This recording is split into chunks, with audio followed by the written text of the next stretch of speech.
Did you ever think you would make it? I feel I'm so close I could taste sweet victory. I know this life meant for me. Adam, what's your point? The future looks bright. My handshake is better than anything I ever signed. Right here. You are a one-of-one? My son's right about I don't think I've ever said this before.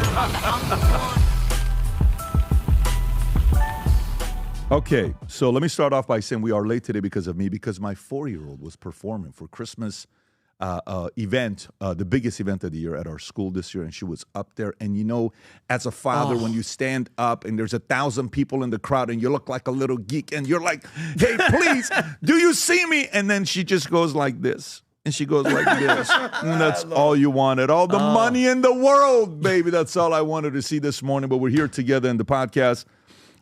We have a guy that apparently he went from the biggest Trump-hating guy that he would sit here, you know, fight. You're never going to get me to average. And always having temper tantrums, okay? To all of a sudden, he's at the White House with the president, with running around with all these, you know, people and yarmulke kissing the wall type of stuff going on. And, you know, Mark Levin putting his hands around the president saying he's the biggest Jewish president we've had. And Adam's right there in the room. So forgive him. Marla Maples, by the way. Shout out to that gorgeous lady. With Marla Maples. Yeah. So anyways, so that's what's going on today. We got a lot of stories. Turning Point USA yesterday, apparently these two guys who, you know, there's real serious talks of, you know, the UFC matchup that they're doing at the White House? There is a talk of maybe Tucker Carlson against Ben Shapiro. And people are actually buying into it. That could happen. There's a possibility. Because Ben gives a talk, okay? You never want to be the first to speak if you're going to call somebody out. Ben gives a talk, 20 minutes, written every single word. You could tell he read what he wrote in his note. Tucker comes up and gives a talk, I think 30 minutes, and then he does a 50-minute Q&A. And there's some stuff going on there. There's some stuff going on there. We'll talk about that. I watched both of the speeches, and I have some thoughts on it. Erica Kirk got up on stage, and I think, Rob, if you're saying she's told a joke about Egypt and whatever, which is great that she's having fun right now. She's able to have some levity. Good for her. But we got a few stories here. Miriam Adelson, who's kind of rich, pledges $250 million for a third Trump term at White House Hanukkah party. And Mark Levin puts his arms around the president and shakes him. I don't know if I've seen the president being shaken like that. That was a man pat. He grabbed his shoulder and was like, yeah, I saw Mark doing that. That was aggressive. And a few other stories with Nick Reiner making first court appearance to face murder charges and killing of parents. Some very, very weird videos are resurfacing from many, many years ago. Some of them are extremely weird. That's resurfacing. But I think he's got some, you know, obviously some challenges he's dealt with in the past. Hedge fund billionaire Ray Dalio wife donates donate to 300,000 Trump accounts.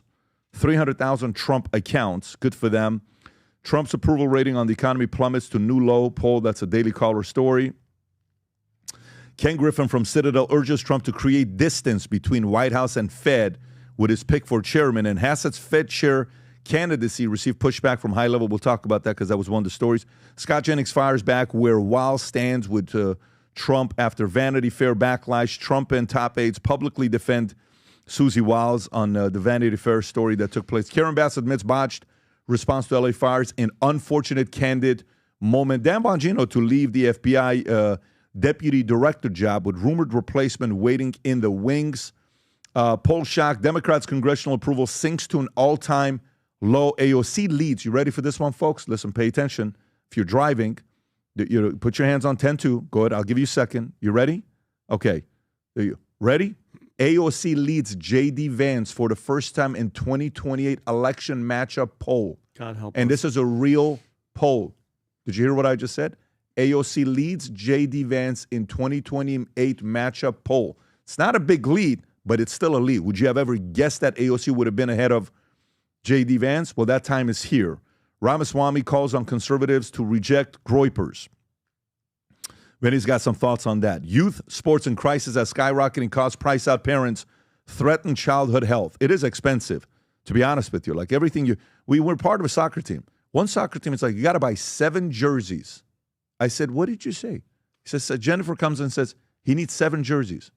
I said, babe, what NBA players don't have 7 different types of jerseys. It's 7 different color jerseys you got to buy. I'm like, this is getting. I was like, okay, babe, we'll do it. But I'm looking at the families. I'm like, how many people can do 7 jerseys times this, times that? Anyways, it is getting kind of a little bit out of control. Back in the days, we would play with, you can't use this words nowadays, but it was called, how do you pronounce it? A white T-shirt with little suspenders. The Italians used to wear wife beaters. Yeah, the Italians. Like, hey, it's not a problem. With swagoo white on shirt is what we used to play with, but show your hairy chest with 3 hairs when you were 13 years old. But anyways, Treasury Secretary Scott Bessent, mass deportations are bringing rent down for working-class Americans. Nearly 2/3 of Americans voters back social media bans for kids under 16. Netflix, ready for this one, folks? Barstool is taking their podcast, apparently, pardon my take, they're removing it from YouTube and taking it solely to Netflix. So, Rob, we should run a poll. Would you like to see us take our podcast 100% away from Spotify, YouTube, everything, and only put it on Netflix, okay? Just ask that question and let's see what the audience says, okay? We're not doing it, guys. I'm just telling you, like, just would you like us to do something like that? You think it's a good move? Rob, maybe run that poll. Let's see what our friends here will tell us. Oscars bolt from ABC to YouTube starting in 2029. Nick Reiner made his first appearance. We talked about that. Bondi Beach gunman potentially planned massacre months ahead with final insult to victim families. Piers Morgan, Candace Owens spar over major claim about Charlie Kirk assassination. And then we got a couple other stories that's going on over here. What we know about the suspected Brown University shooter. Vinny, I saw your tweet yesterday. I'm sure you believe 100% what they're saying. For sure. U.S. inflation falls to 2.7% as slower housing and food increases. Offset a surge in electricity. MAGA infighting erupts at Turning Point USA conference. We'll definitely talk about that. And then we got a couple other things. Tucker Carlson humiliated as big Trump prediction flops. What is that? I don't know what that is about. That's about Venezuela, I believe. That was the war invasion head fake. Got it. The Breakfast Club and Bobby Jones. Is this the old Bobby Jones golfer? The ones who are no longer with us? Or is this a different Bobby Jones? Yeah, he's back with a podcast. Yeah. iHeartMedia to Netflix, to go to Netflix. Okay, guys, that's some good stuff. Vinny's got a special announcement that I want Vinny to share with you guys. Go ahead, Vinny. So, guys, as you guys know, the Faith Over Fear line, we had the Faith Over Fear shirt. We just came out. This just come out. It's live right now. Pat wore this yesterday. It's a Faith Over Fear hat. I'm trying to figure out, do we have the symbol here? We have the cross here, Hebrews 11, 1 on the back. Rob, can you click on the hat and show the pictures? Yeah, let everybody see this. Guys, it's embroidered. By the way, it's sick. I only wear Yankee hats. Oh, yeah, so I only wear Yankee hats. But, guys, you can see the future looks bright on the bottom. This is stitched. Hebrews 11:11, 11:1, that, and then the cross on the side. Like I said, I only wear Yankee hats. But it's 3D embroidery. Yo, no, it's ridiculous. And I just want, like, this is, like, every time something like this happens, like, the hats finally come in, we're at a pivotal place where right now, with everything that's happening with Christians in Nigeria, as you're seeing what's happening in Europe, you're seeing what's happening in Australia, the enemy wants us to be afraid. I don't know if you guys saw this. Australia, France, Germany, they just canceled all their Christmas celebrations, all their freaking New Year's stuff because they're afraid. I'm telling you guys right now, I've said this before. In the Bible, 365 times it says, do not fear, okay? Just have faith. And when it comes to having faith in Christ, there's one story that I want to say, and you know this. In Matthew chapter 20, I think verse 9, or 9, verse 20 to 22, there's Jesus is walking through Galilee, and everybody, he's healing people. People are touching him and grabbing him, and he's just trying to get through the crowd. And there was a woman that had an issue of bleeding for 12 years. They believe it was like a menstrual situation. She says to herself, and this is in scripture, all I have to do is touch the hem of his robe and I'll be healed, okay? So she crawls through this crowd and she just reaches and touches a string that's hanging off Jesus' robe, and he stops in the crowd and he goes, who touched me, all right? And Peter and everybody's like, Jesus, everybody's touching. He goes, no. Who touched me? He said he felt the power leave his body, and he looks, and the woman is on the floor, instantly healed, and she's crying, Pat, and she stands up and she goes, Jesus, you healed me. And he looks at her and goes, I didn't heal you. It was your faith that healed you. Think about that. Think about that. It's powerful. Just touching his clothes, and she was healed, and that's belief. And I want to say one last thing. When Jesus was in Nazareth, he was powerless. He couldn't do any miracles. And you know why? He said because it was their disbelief, because they didn't believe. So your faith is what creates the miracles in your life. And I think this hat is that message. And this is letting everybody know, I'm not afraid. We're not afraid. I'm a Christian. I wear it proud, and I want people to know that. And yeah, that's it. And it's live right now. I love it. And, you know, you can go to vtmerch.com, place the order, get the hat, get the shirt, get the shoe. All of those we'll put over there for you. Yesterday, I had these pastors that flew in from Australia, and he said the most powerful line. Two pastors, the guy's from Egypt. His name is Martin Cedro, and his wife, Millicent. And he says, when I was a kid, and my dad and I were talking about becoming a pastor one day, he says, my father told us one thing. If you want to be a pastor, you can't fear. If you fear, don't be a pastor. One doesn't go without the other. You have to be very strong about your faith that you have. So for those of you that are comfortable this Christmas season, New Year's season, going into 2026 with faith, put that on, walk around. You'd be amazed how many people stop by and say, hey, man, I'm with you. Hey, man, I'm with you. I love the stories of just winks with people that are, you know, fans of the show, or, you know, they're looking at each other like, man, you're also Future Looks Bright. You're also Faith Over Fear. You're also Valuetainment. Me too. I'm one as well. So go place the order, or 2 or 3, and gift it to some of the people in your community. And by the way, we have to remember how we said that people that spend $2,000, one of you guys is going to get selected to be on the podcast. We're going to announce the winner. Right now. Oh, really? Yes. I called him. I called him. He's like, you're kidding me. Stop. What are you talking about? Are you serious? No way. There's just a regular guy we've never met. By the way, intentionally, I wanted to be somebody, because some of the guys that we know also bought stuff, it was somebody that we don't know that is going to be on. And you called him. We have a picture. He's Out of got the a blue. picture. Yeah, out of the blue, I called him. He was shell-shocked. Amazing. And I don't know if I have the video somewhere around here. We'll try to find it and show it to you. All right, let's get into it. Rob, what is the top story that they're asking for us to talk about? Dan Bongino's retirement All or right. leaving the FBI. Let's talk about that. So Dan Bongino, okay, who was the deputy director of the FBI, steps down with rumored replacement waiting in the wings. Dan Bongino, a man who is loved by his audience. This is him saying it yesterday. I will be leaving my position with the FBI in January. I want to thank President Trump, A.G. Bondi, Patel for the opportunity to serve with purpose. Most importantly, I want to thank you, my fellow Americans, for the privilege to serve you. God bless America, and all of you, all of those who defend her, is Dan Bongino. Tom, what do you think about this, him stepping down here? Did you expect it? Are you surprised? Was it him or Patel? Was it one of the two? What are your thoughts? Well, if you asked me a year ago, I would say right now I'm very surprised, but I sort of expected it as you saw the year unfold. Dan Bongino is a man of deep, narrow principles. And what I mean by that is he has his principles and they're not for sale. And he's very direct about that. And when you come to the FBI, which is like this sausage making machine with all of these interests and all of these people, and we've heard about Comey, we've heard about how the FBI works. You could see the frustration in Dan Bongino when he would have certain interviews. You could absolutely see it coming out because it's hard to be a direct control. You could be a DA in the city of Los Angeles and have direct control over your team. The FBI is so far-reaching, so many things going on. I think Bongino discovered what a broad and maybe a little corrupt here and here organization it was, and he really has deep set principles, very narrow focus, and I think that just kind of ground on him, Pat. I think that's what happened. You saw over the course of the year, maybe some of the light come out of his eyes, and you could see like a heaviness in him, and I think that finally got to him. And so a year ago, I would have been surprised, but I kind of saw it coming over these months, and that I called it this way. Maybe it wasn't very nice of me, but when I said that when he and Kash Patel were talking about, some things regarding Epstein, I called it, wow, that almost looks like a hostage video. Right. They are treating me very nice and I eat every day. And I was like, that's kind of weird. So that's how I feel.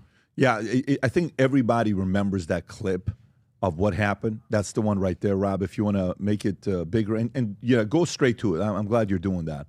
So this is all the way at the end. Go ahead, Rob. It's a big deal. He killed himself. You want me to? I've seen the whole film. Oh, God. He killed himself. Listen, Yeah, so that's the part with him. And then President had something to say about it with Dan Bongino. 11-second clip. Go forward, Rob. Why he's planning to leave the FBI? Oh, Dan did a great job. I think he wants to go back to his show. about the Vince and Cash thing now? Yeah, I do. Vinny.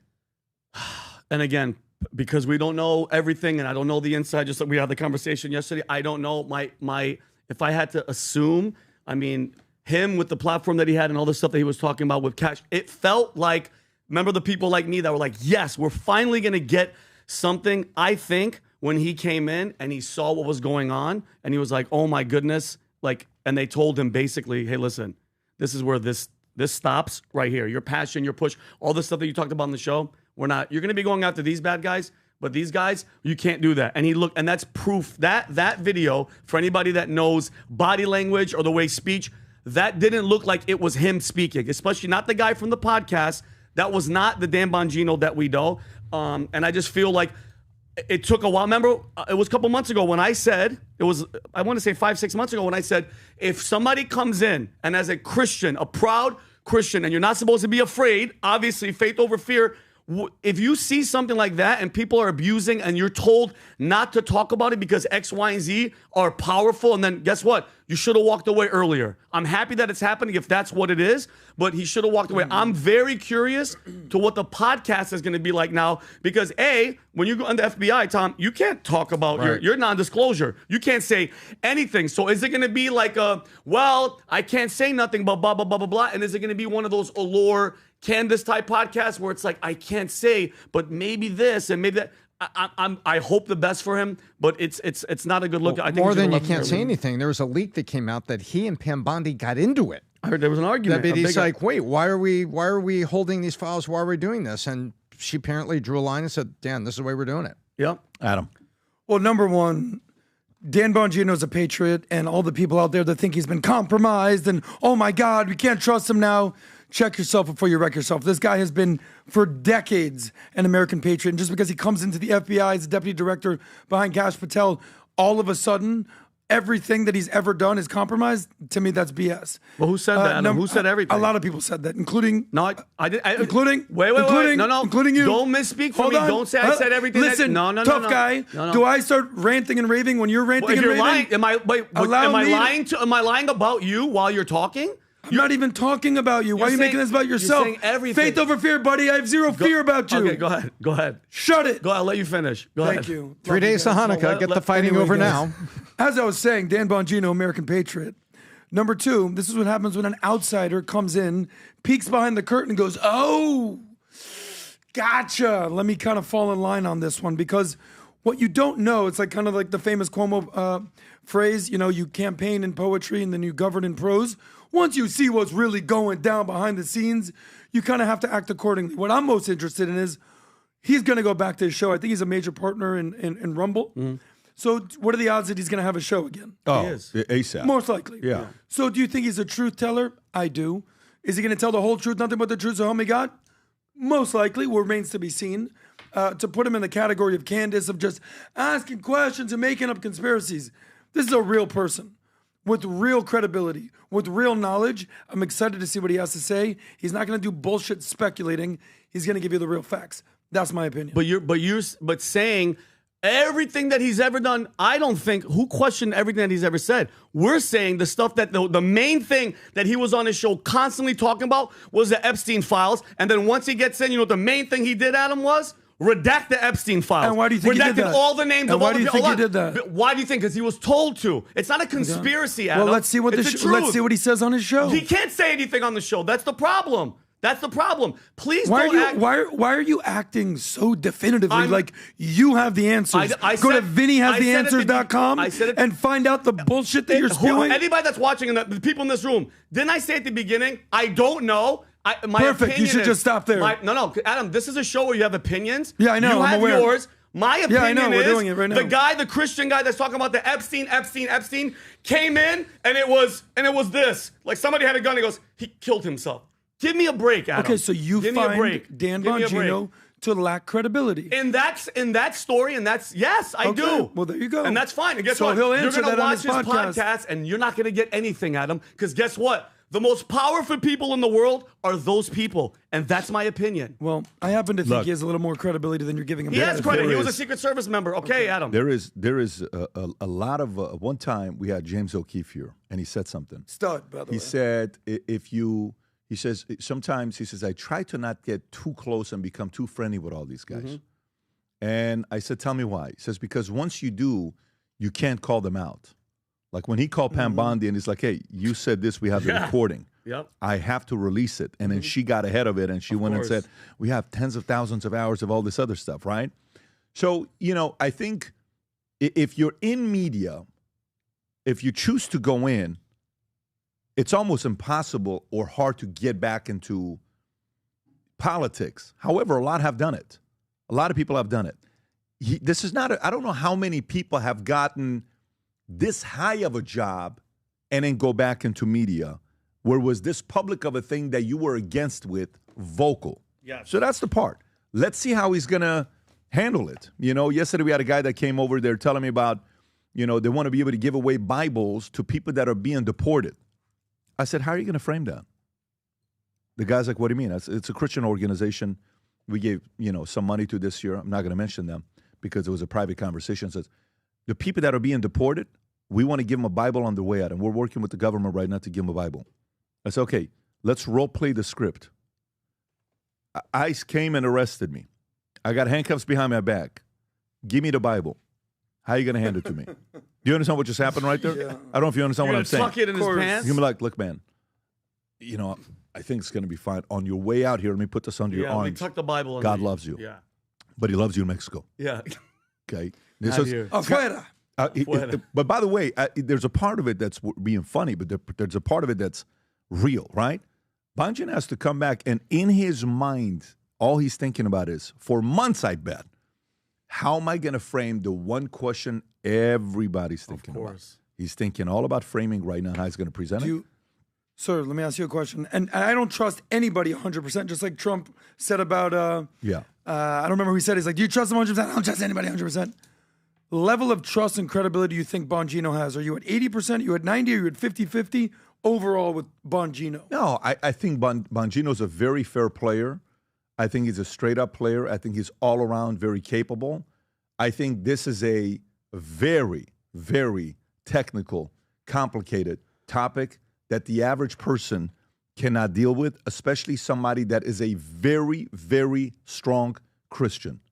This is a very difficult thing to do, to have this type of access to this type of information. It isn't for everybody. I think Cash can do it because I think Cash has got a cold side to him where it's a what do you call it? You have to be a part of vicious, ice cold, like cutthroat. I think Cash got some side of that. I don't think that's Bongino. What's the term you used to describe Trump? I don't know. No, you basically were saying like you have to be ice cold. Yeah, you have to be. Yeah. Maybe that was I think the word. Cash has got the ice cold side. I don't think Bongino does. This is not a diss. There's some people can actually take this as a compliment. Yeah. I don't know if you understand what I'm saying to you. Like it's a form of a compliment. And to Bongino or to Cash? It's actually a form of a compliment to both. Oh, yeah. You either have it or you don't have it. It's not an easy thing to fake. Bongino's an emotional guy. He's cried on camera multiple times. But he's a man's man. How much of this, and I have to go back to faith, Cash isn't a Christian. He doesn't answer to Jesus. Trump is not a Christian. He doesn't answer to Jesus. How do you think a person in these positions, Pat, it's almost impossible to be a Christian and be able to do this type of stuff? Then don't take the job. Why do you say? That's what I'm saying. Don't take the job. That's what I'm saying. If somebody comes knocking on your door and they say, Vinny, you know, I got a job for you to be the deputy director of the FBI. I wouldn't be able to do it if it's that type of stuff. There is no way you could do the job. No way, you're right. Yeah. That job is not for you. I agree. It's not. Yeah. So that's the part to realize and say, like, for instance, there's being a founder of a business, there's being a CEO of an existing established company, there's executive team, there's director, VP, support, compliance. A lot of people want that founder next to their names. It's not for everybody. A lot of people want to be content creators, and then they get one bad comment. Oh my God, they don't like me. I'm not talented. They stop creating content. It's not for everybody. I agree. So, anyways, can I just I don't want to interject? spend a lot of time on this. I just have one question. No. for Vinny. I want to continue. It's called Trump not a Christian. Yeah. He's not. You said it. Trump is Christian. I'm going to go to this next story. You don't think Trump is and Christian? We can talk about this as we go to the next story. So yesterday or 2 days ago, there was an event at the White House. What was the event? It was the White House Hanukkah party. White House Hanukkah party, okay? So this White House Hanukkah party, Adam was at. Who were some of the people that were there? Lutnick, Mark Levin, the president. Yeah, Howard Lutnick was there. Mark Levin. Maybe put some of the pictures, Rob. So this is who? This is Mark Maples, Levin. That was Mark Levin, and then that was actually one of Charlie Kirk's lawyers. My buddy Rob, great guy. Who else you got? Go to the next Marla picture. Maples was there. I didn't. Our friend Elizabeth Pipko was there. A lot of major influencers there. Emily Austin. There was actually so many people. They had a 3 o'clock and a 7 o'clock. So I was at the 7 o'clock one, and so it was at night. Marla Maples, gorgeous. My friend Elvira right there, Jim.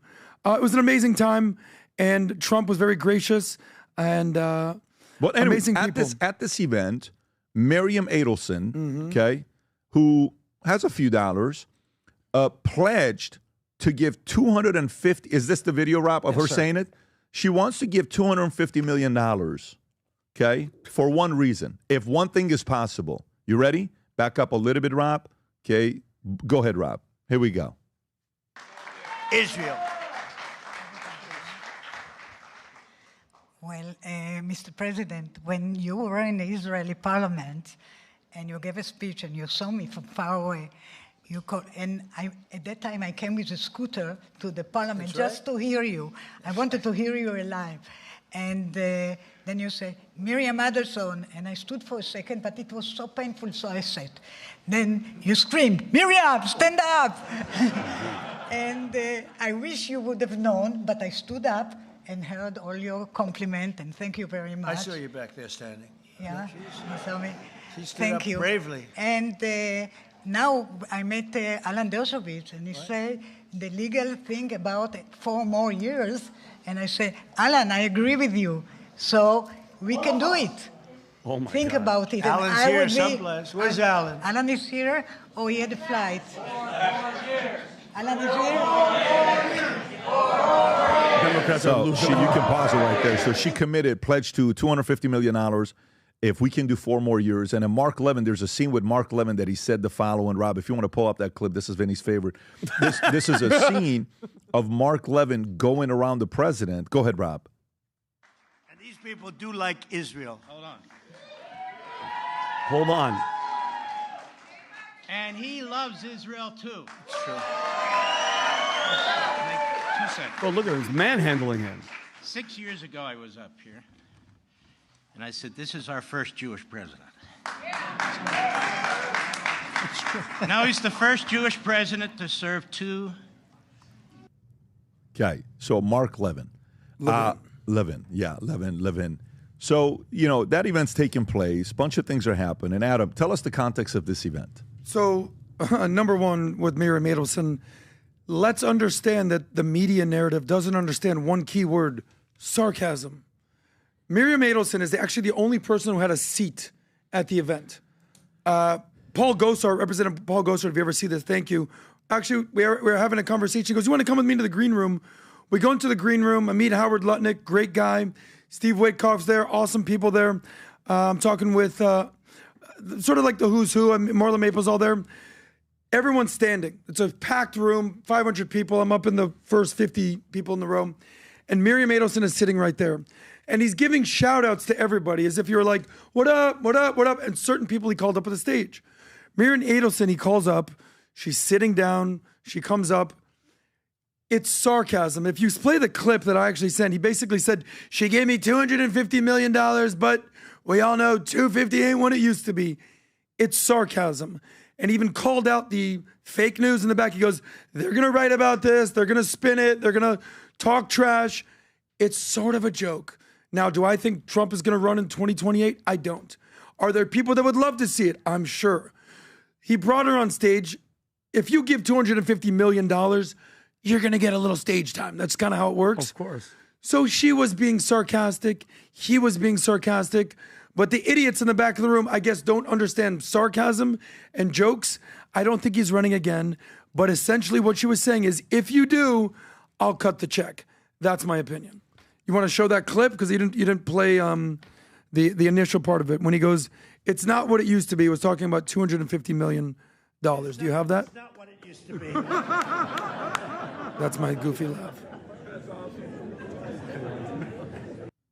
So, anyway, what he did say was, this is a woman who loved her husband deeply, They are from Israel, American Israelis. And here's what I'll say about Trump with Israel. Trump is a Christian. Hold on, stop. Rob, can you play that clip really fast? Because Adam, when you say stuff like that with no proof, I have to prove it. Go ahead. And again, Christians, get out and vote just this time. Are you ready for this, Adam? Stay tuned. You won't have to do it anymore. 4 more years, you know what? It'll be fixed. It'll be fine. You won't have to vote anymore, my beautiful Christians. I love you, Christians. I'm not Christian. I love you. Get out. Can you play that part again? Rewind. Rewind. I love you, Christians. I'm not Christian. I'm not Christian. I love you. Get Stop out. it. So, Adam, he's not Christian. So what religion is Trump? Vinny? He doesn't have a religion. He doesn't have a religion. He's Presbyterian. Adam, Google it. Hold on a second. Okay. He just said, to prove you wrong, okay, I'm not Christian, and you're still going to defend that he's a Christian. Trump was raised Presbyterian, but now identifies as non-denominational Christian. He just said, I'm not a... So should I trust what Trump Wikipedia has... or ChatGPT? Okay. It came out of his mouth. Go ahead, Adam. Okay. Adam, can you just say you're wrong? So what do you think he is? Tough guy? I don't know. I'm very tough. What do you think he is?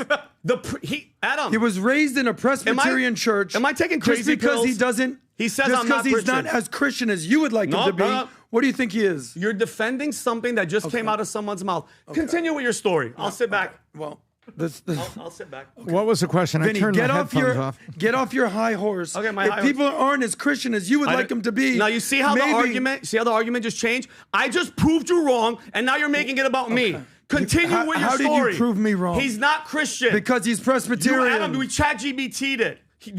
You think he prays to Jesus Christ and he's given himself to God? I don't know. Adam, just go with the story. I don't know. I just proved you wrong. But I don't know. No, you don't. You're doing the Candace thing. You're just throwing bullshit out there. Now it's Candace. Now it's Candace. I just showed you. Vinny, I get it. You got a cool shirt. Relax. Here's the deal. I want everybody to understand what's happening right now. Trump is a Christian. It's so funny. Who is very, very friendly with Jews. Okay. And I'll tell you why if you shut up for a second. You're wrong. He told a story about his dad. Okay. You ever hear this story? Or just want to pretend that you do? He told a story about his dad, who was his role model. He said he would go around with him all around town trying to look into property. Manhattan was way more expensive than Brooklyn and Queens, and he'd go around meeting all these people. And he said some of his dad's closest friends were Jewish people. And because Trump such admired his dad, they were very close with Jewish people. He said I'm not Jewish, but yeah, I'd love you guys, basically. So I don't know if you're inferring that he's a different religion than he has been his entire life. The problem that you're basically identifying is he is Christian, Presbyterian, however you want to frame it, that is friends with the Jews. And that is exactly what he said, word for word. That's it. The words that I heard, Adam, was, I'm not a Christian. Tom, do you have any thoughts on this? I just bought VinnyHasTheAnswer.com, so nobody's subscribing. I'm gonna. All right. Look. Do you think Trump is Christian? Yes, yes, I do. When he says I'm not a Christian, I don't understand the context. And he says he's not going to heaven. But go ahead. Well, you know Go what? ahead. This is a guy that talks about faith, talks about things, and what he says for himself, he says for himself. But he's surrounded with an awful lot of people that are of faith, that pray over him and talk with him. So I have a hard time believing that in his heart of hearts, there's zero there. I don't believe that. Is he up there on stage proclaiming and giving, homilies or, devotionals? No. But I have a hard time believing that there's nothing there. I hear what he says. I understand what you're saying. I hear what Adam's saying. And how can you go through what he's gone through, nearly getting shot and everything, and not have some level of faith or understanding about that higher power? Fully agree with Tom. I think that moment made him go, oh my goodness. Yeah, I'm not denying none of that. I'm not saying, which Adam, you're inferring that I'm thinking he's not as Christian as me. That's BS. What I'm saying is when a guy says he's not Christian, says he's not going to heaven, okay, and I don't care about the Jewish angle. I'm saying words that come out of his mouth. If Pat right now says, I'm a murderer, okay? I killed people. And then you say, no, he's not. And I show you a clip of Pat going, I am a murderer, I've killed people. Who's right and who's wrong? He said it. I'm not Christian. Okay. Well, I'm not going to heaven. I'm sure we can find multiple clips of him being a man of faith. Adam, you so don't you're think- taking one clip I don't think. And then you're just using this as your It's narrative. not one clip. It's a I word. respect the fact that you frame it and just say, in my opinion. To say it as fact is absolute BS. Okay. All right.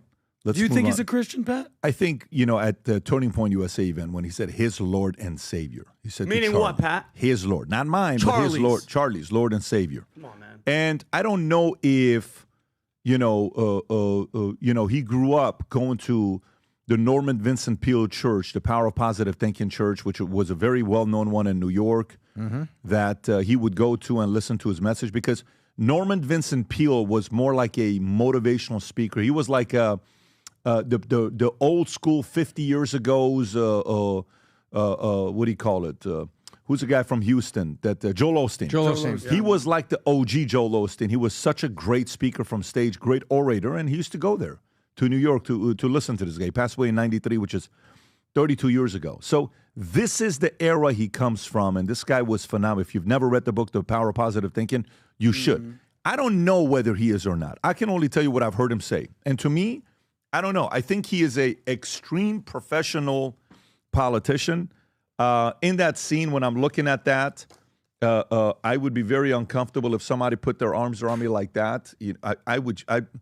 Jennifer would be like, somebody go whisper to that man, take your arms over the guy's shoulders. Yeah. Like, I don't like that. But the president was gracious where he allowed that thing to happen. And even though Mark crossed the line a little bit, you don't do that publicly. You can do that privately with no camera being on if there's that kind of a relationship. You don't ever do that publicly with the camera being on because the enemy's watching. I'm just not a fan of that behavior. That makes me uncomfortable, but maybe that's just me and nobody else was even thinking about that. I don't like you putting your arms around the president and shaking him that way. That's not your position to do something like that. Off camera, do it on camera. I don't like that. But all the other stuff, listen, you got to give this guy credit. He went to Detroit and got Muslims to endorse him. Yep. He went and got Jews.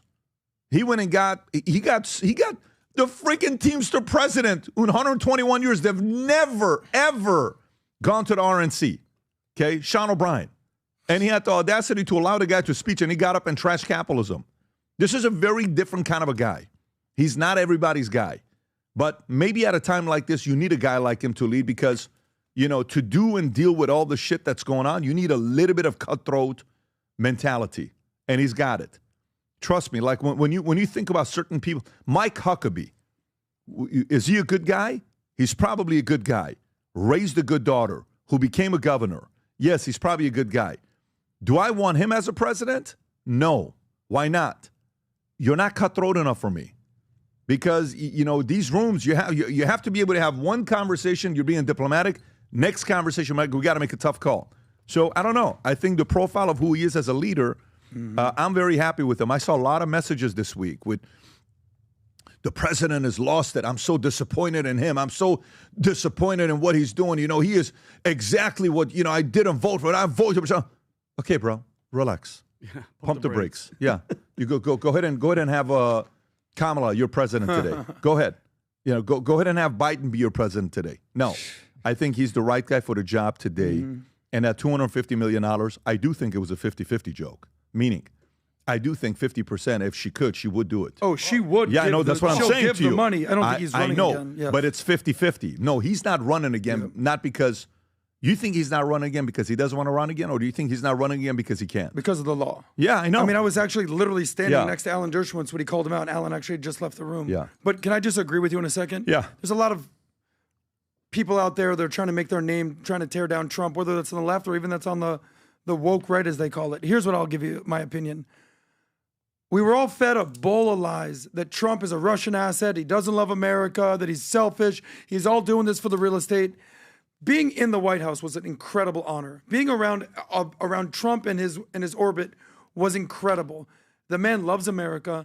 There's no one more engaging and friendly and cool and fun that's playful but also serious. He gives this amazing speech, has fun, it's a party. The next day goes out and crushes this 20-minute speech talking about how America is going to be great again and 2026 is going to be the greatest years of our lives.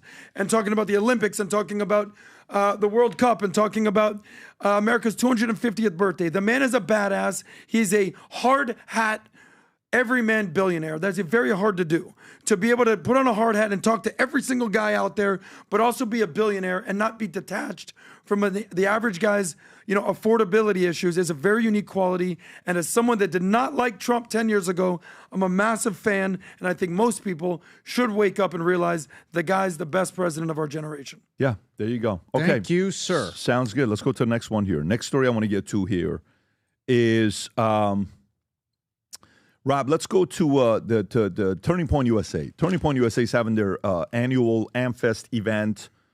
Sold out. They shared some numbers of what happened, some record-breaking numbers that I believe Erica shared with the entire audience of what's happened with new chapters, what's happened with people joining, what's happened with, the amount of new kids that have gotten involved in the entire organization. Let me see if I can pull up this number here to give you some of the stats. The numbers are unbelievable of what she was sharing with everybody in the audience.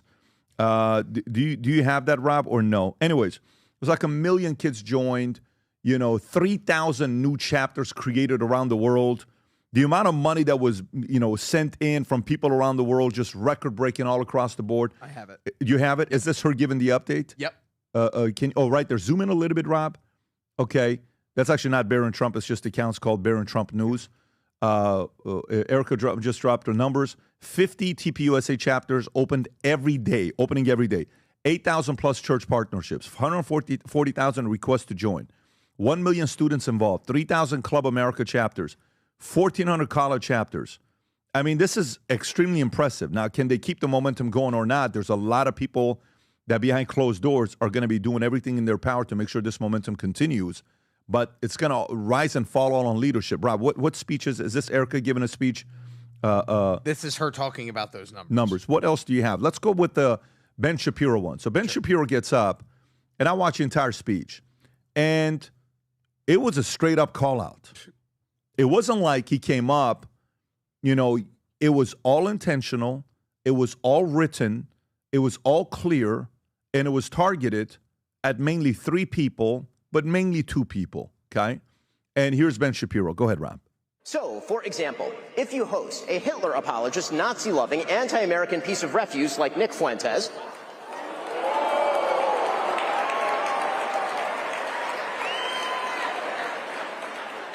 the Nick Fuentes who said that the Vice President of the United States is a, quote, fat gay race traitor married to a Jeet. The person who said that Charlie Kirk was a, quote, retarded idiot. The person who said, and pardon my language here, it's his quote, that he, quote, took Turning Point USA and fucked it, and that's why it's filled with groypers. If you have that person on your show and you proceed to glaze him, you ought to own it.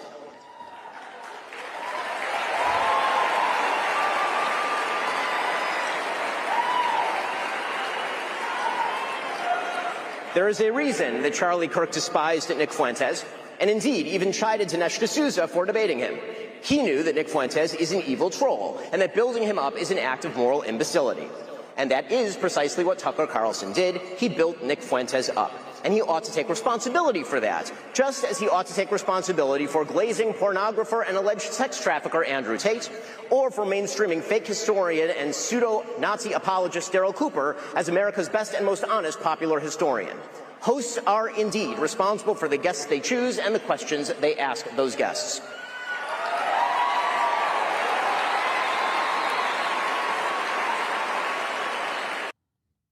Okay, so that's Ben.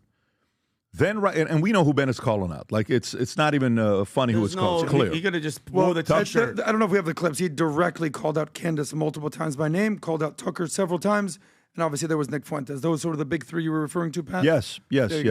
So Candace was probably the biggest recipient of his probably, but I think the leader of the call out is Tucker, is who he's calling out. So then this is Tucker. Go for it. Because Tucker was there, Candace wasn't, right? Yes, go for it. I just got here, and I feel like I missed the first part of the program. Hope I didn't miss anything meaningful. But I just want to say, I don't think I did. No, I'm just kidding. I watched it.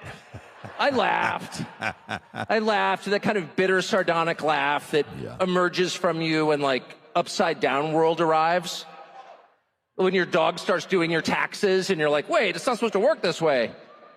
to hear calls for like deplatforming and denouncing people at a Charlie Kirk event, I'm like, what? This is hilarious. Yeah, this is hilarious. Actually, one of the clips I was listening to myself, thinking as I often do when I hear myself speak, which is never, because I never watch myself, but at these events, they always play like the role of you. And I'm like, that guy is pompous. Woo! Sorry about that. We don't see ourselves clearly.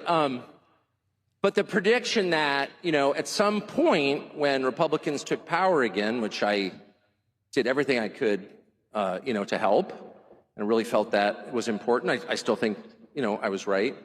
But I really thought that the impulse to deplatform people, or even to use the word platform as a verb, which it's not, it's a noun, don't steal my nouns, deplatform and denounce. Why haven't you denounced somebody else? The whole Red Guard cultural revolution thing that we so hated and pause it right there. Okay, so Tucker gives a speech, Ben gives his speech. You've heard both of them. Where are you at?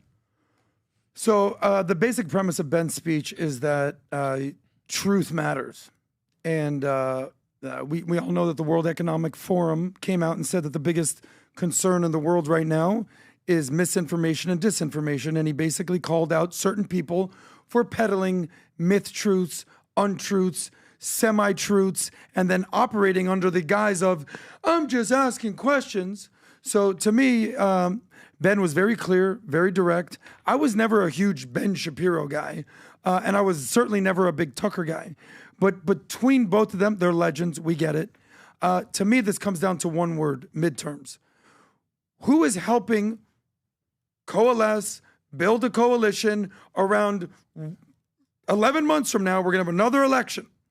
And are you helping bring people together to win midterms, to help Donald Trump and his agenda, or are you trying to tear it down? So there's a lot of infighting within MAGA, and there's a lot of people on the left that would love to see Nick Fuentes and Candace and even Tucker be the face of the new MAGA establishment party. And in my opinion, Charlie Kirk wants no part of it. The last thing that I'll say is this. Ben said one thing, and I said it the other day about what the Torah says about criticizing a grieving widow. Erica Kirk asked Candace to stop. Candace went on Piers Morgan, and she said, I'm not going to stop.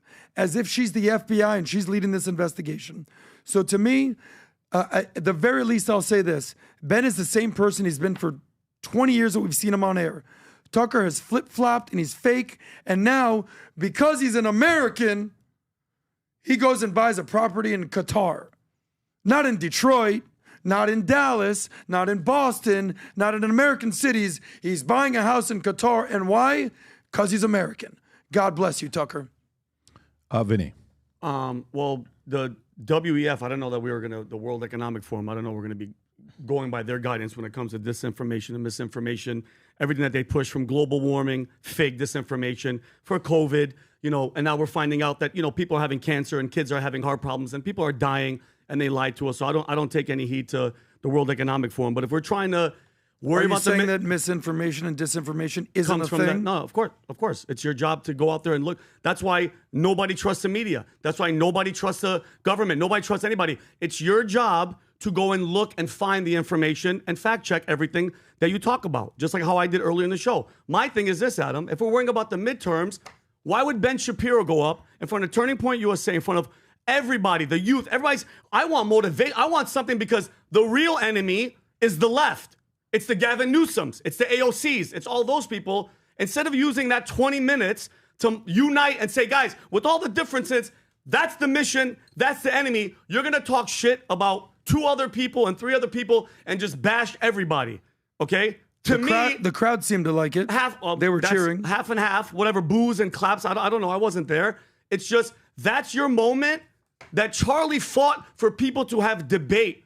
Charlie's whole mission was debate, talk, not deplatforming. He went to college campuses and said, okay, give me your argument. Not, I don't want to hear you and I want you. I think it's awesome that people are talking, that he talked to Nick Fuentes, that can't, let him talk. Let him sit in front of Steven Crowder and say his point. I learned more about him through his podcast than I ever knew about Nick Fuentes. I don't think that if you want to unite and worry about the midterms, that's not the way to do it. okay? And then Tucker had to take his time out of his message and go against him too. And by the way, I don't trust, when it comes to Tucker buying stuff in Qatar, that's the most random, weirdest thing that didn't make any sense. I'm American, but I'm gonna buy land as a Christian, he's openly devout Christian, in a Muslim land.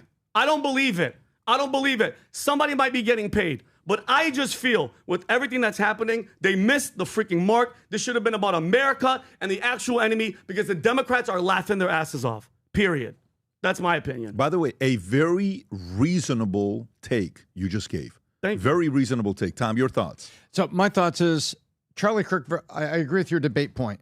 Charlie Kirk will go into the belly of the beast, go and put up that card table and put up that tent on college campuses and attempt to, and they say, what do you think about it? No, come here. I'll listen to you. Tell me what you think. Now, why do you think that? Why do you think that? Well, I think there's an economist here, and I think this is here. And he would engage in this civil debate that was getting people to think.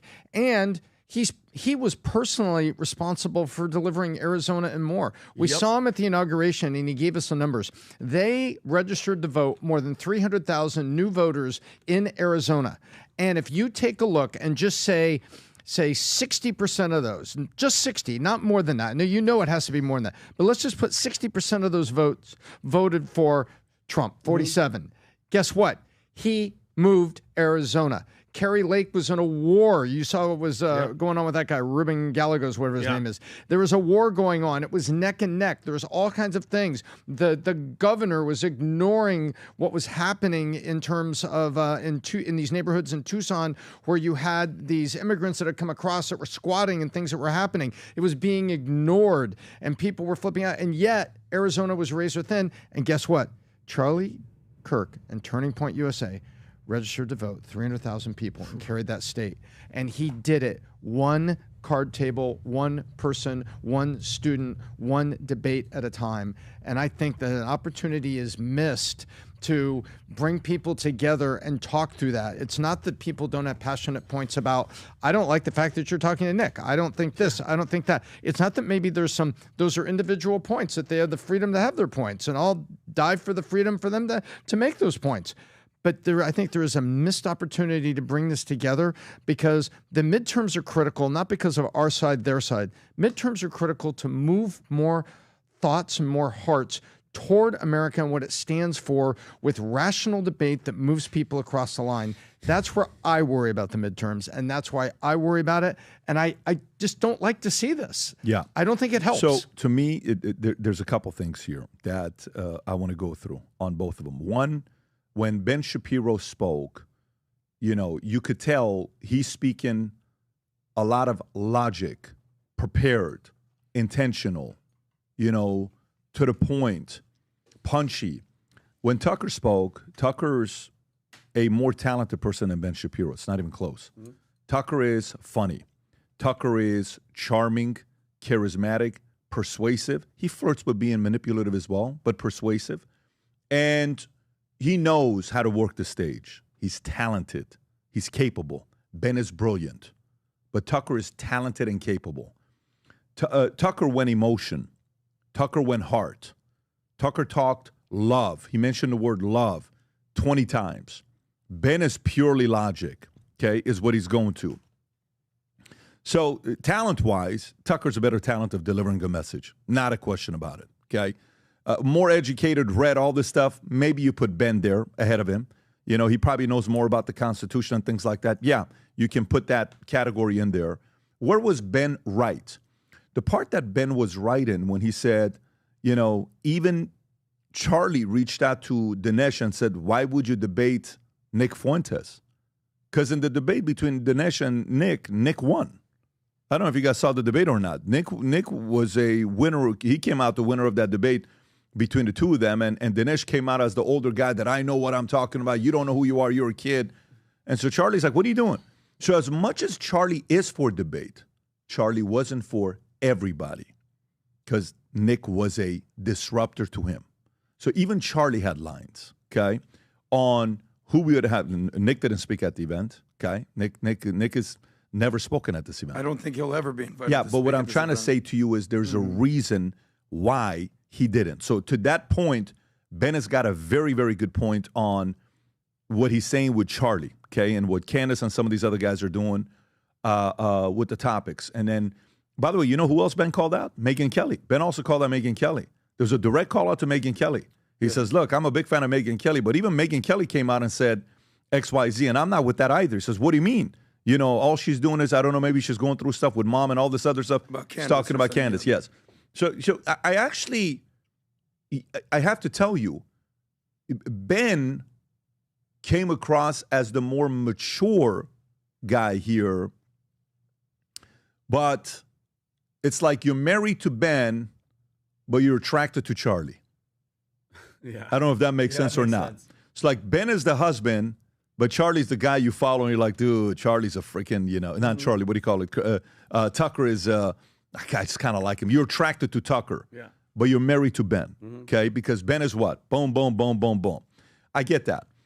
In regards to, you know, Tucker, he got 45 minutes. Ben got 20.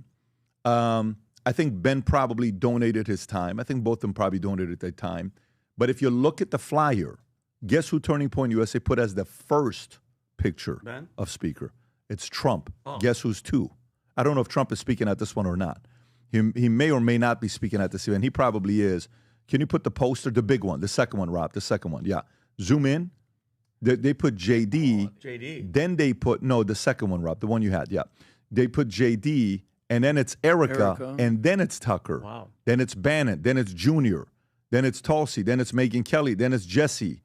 Then it's, I can't see that Ben face. is there. Now, I don't, who's the guy before Ben? Rob, who is that guy? Greg Gutfeld. Greg Gutfeld. Then they put Ben. Okay. And what do you think that ranking of pictures is? You think it's just accidental by last name? No.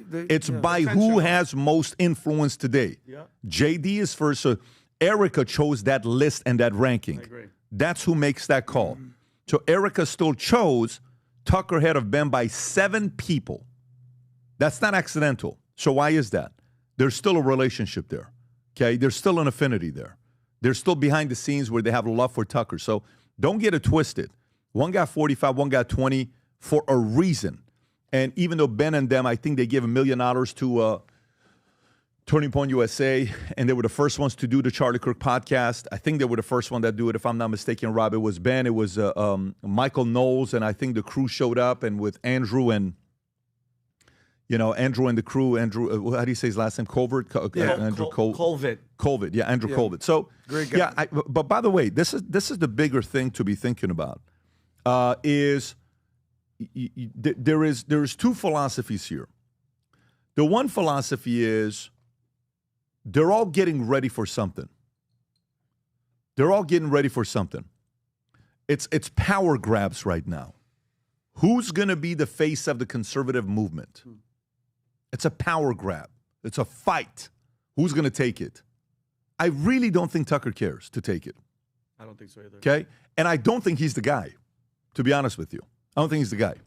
I don't think he's the guy. I do think he is in so many people's ear, and he is so, if he wants to, there was a guy I did business with. He was very good at the following line. You ready? So good at doing this. And then one day he called, and he and I had a conversation about it.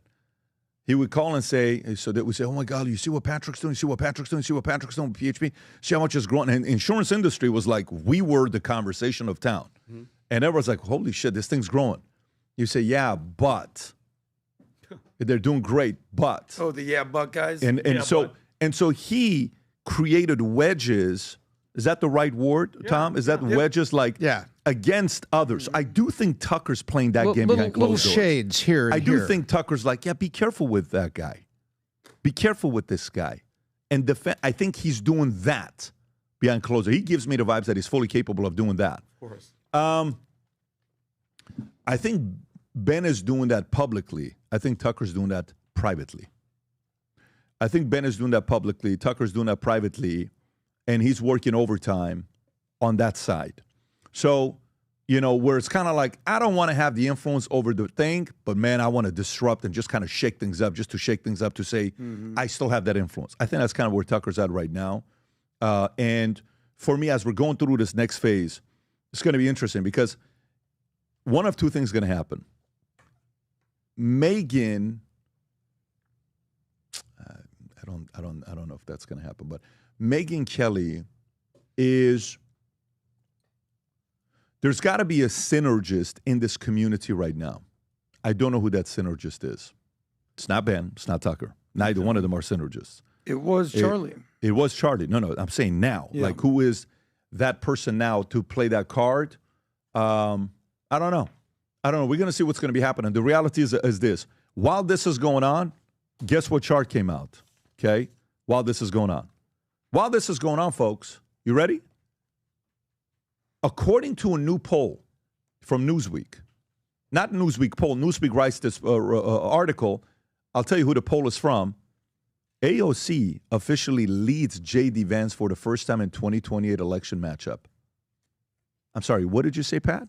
Yeah, exactly. The socialist, AOC, Democratic socialist, leads JD Vance for the first time. You know, the Republicans, JD Vance is a shoo-in. Oh, it's done. Oh, really? Yeah. All right. AOC, a slight lead over JD Vance in a hypothetical 2028 matchup. AOC edges the Republican nominee 51-49. In the Argument Vericite survey released on Tuesday, however, the result was within the 2.7 percent point margin of error, making the two candidates statistically tied. The poll asked voters who they would vote if the election was between the two of them. Newsweek reached out to the representatives of Vance and AOC by email to comment on the story outside of normal business hours. While neither individual has formally announced a presidential run, both have been widely tipped as potential candidates. So the poll also found that Vance was more popular among white voters, with 57% saying they would vote for him and 43% opting for Ocasio-Cortez. But she has a commanding lead with black voters, 79%, and with Hispanic voters, she's at 64%. Keep in mind, black voters, 79%, just 20 years ago was 92%. Just 10 years ago was 88%. So even 79% is not as high as it once used to be just a decade ago. So, Tom, is this a real poll, and is this something the American people should be concerned about, specifically conservatives? Well, yes and yes. Yes, it's a real poll. It was the Argument Vericite survey, and you could say, well, there's flaws in them. Typically, over time, they haven't been perfectly accurate. Yeah, well, but you know what? Think of these polls, Pat, as directional, that it's directional. So it's a real poll, and people should be concerned about it. The other polls that are out there that have JD Vance versus the field, Vance holds his own at like 37, 39%, and the second in those polls is Gavin Newsom, like at 22%. So when you do Vance against the Democrat field, everybody goes, wow, he's way up on them. But you have to remember, everybody in those polls that's Republican is saying Vance. The Democrats are splitting their votes about everybody that's down there. And when you take off, Gavin Newsom, then it's this. So whenever you do a head-to-head poll like this, in the midst of going into weakness in midterm, I'm not surprised by the result. However, this should be a concern for the GOP and for Vance and people, because what it means is a consolidated Democrat side right now is closer than you think and may even be a little bit ahead, because the economy and affordability and some other issues are very real. So this is something to be concerned about, and she's capable. The other thing I look at, now this is me going to go below the surface, who paid for this poll? Usually politicians pay for the polls. The pollsters just don't go out and do it. They have donors and they have sponsors of the polls. Did some people on AOC side said, let's run this? And then they run it and they go out. And I found it was odd that Newsweek said, we reached out to representatives by email outside of normal business hours. I hate it when the media does that. Oh, like I called them. We got no comment from AOC or Vance. We did send the email at midnight, so I got to be honest about that. That's such BS. What do you mean? Well, it's like they said we couldn't get in touch with them. Well, when did you said it? So they openly say, well, we did say send the email after business hours. Yeah, but to be fair to them, neither one of them responded. So it's not like they sided with somebody. By the way, but they didn't respond at midnight. Tom, did you find out who funded the poll? I'm actually curious. No, but I want to know who funded the How poll. can we find out? Usually you can find in the fine print of the polls, and looking at what's called crosstabs and the fine print, said that this poll was sponsored by the United States DNC. Usually you can see the sponsors. Let me tell you, ABC will ask Ipsos, say, we'd like you to do a poll. A part of me is, the way I would do it if this was the world I was in, you know how I would do it, Tom? I would do it as a conservative and fund it, showing AOC's ahead. Are you freaking kidding me? Light a fire. Like, they better realize what the hell is going on. While you guys are working for ranking on influence and media and podcasts and all this stuff, the Democrats are whooping your ass. If it's just about the podcast game, then great. You're doing fine. But it's about your values and principles winning, you're losing. If it's this close, there's a problem. That's my opinion. Interesting. Vinny, where are you at? AOC against JD. By the way, can you play that clip by AOC, what she says? Watch this, folks. She was asked, if you guys went head-to-head, how do you think you would do against JD? Look what she says. Go for it. Read the reaction, or do you think that you could beat JD Vance in a head-to-head race for president, as polling suggests, in 2028? Listen, these polls, like 3 years out, are, they are what they are. But let the record show, I would stomp him. Thank you, Congresswoman. I will stomp him. I will stomp him. Do you think she kind of knew the question? Of course. I don't know if she knew the question. I know she knows about the poll. That's scary. You see that? The vibe she gave me is she knew about the poll. That's a little smug. Rob, is that saying who did the poll? Yes, it's What an is it telling Argument you? Verasite poll. Apparently, the organization was founded in August of this year. Okay, and found about Jerusalem Demas. Who is Jerusalem Demas?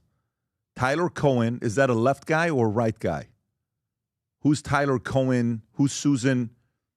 Including left, central liberal leanings. I don't know these names. Rachel Pritzker. Is in there. Okay, so it's a leftist. It's a leftist. It's people that really don't like the country. All right, so it's a leftist idea. So, Vinny, what do you have with this? Well, poll aside, I'm just listen. This Mamdani effect and all this movement. That's the future of the Democratic Party. It's socialism. It's communism. It's promising young people free stuff that they're never going to get. That they're going to pay for it. And I think, and it's a real thing, real serious thing that people need to worry about. And that's why I'm pro. Like, the mission should be us. And I take a little, like, it bothers me that a lot of people are like, the influencers are going to take that. You know what people need to be doing? How about all those Republicans and all those races and everything? Get your asses out there. Go do your thing. Go grassroots. Do everything. Because guess what? Daddy's Trump co-signing isn't as powerful as it used to be. You need to be out there, all these people, because they just think, well, if Trump co-signs for me and says he's behind me, I'm going to win. No. You have to do the work. Get out there and do it. They're doing the work. The AOCs and all these Jasmine Crockett's, to me, it's scary because they're out there and the message is getting out there to these young voters who have no idea. We're all going to see what's going to happen in New York. Give it 2 years when all these fake promises, all this fake socialist, communist stuff is going to happen. They're going to get in, and I keep warning people what's going to happen when the pendulum swings. And these people, by the way, AOC is one of the people that said, what, the world's going to end? She's like, because of climate change, the world's going to be end. So even in her presidency, we're probably all going to be dead in her mind. So I think it's a very, very scary thing that people need to be aware of. Well, the artillery of the left is the media, and the media has been doing a very consistent job. I'm not going to say good job. They've been very consistent in their attacks on, it's affordability. Now, there's some truth that's in that. But then they're also saying, and the tariffs caused inflation. The tariffs cause inflation. You look at polls right now, people think tariffs cause inflation because the media has been hammering their heads. They actually didn't, but that doesn't matter. So therefore, the anti-Trump undermining at the time where the economy is trying to adjust is working. And the average person is saying, yeah, I do feel the economy. I do feel this. And so now it's showing up right here. And say what you will about Gavin Newsom, but when you see the polling that's this close right now, the Republicans don't have a messaging problem. They have a messaging problem and a policy getting traction problem. Because I think some of the things that the president said on his speech were good and correct, but they need traction and momentum behind that shows up in the hands and pocketbooks of the American people. Hey, Tom, who was the pollster on this? This is a left-leaning poll that was just created, The Argument, they call it The Argument, in August of 2025. So this new polling organization was created. How much credibility do you give this organization? Moderate. I'm at 0, maybe 1%.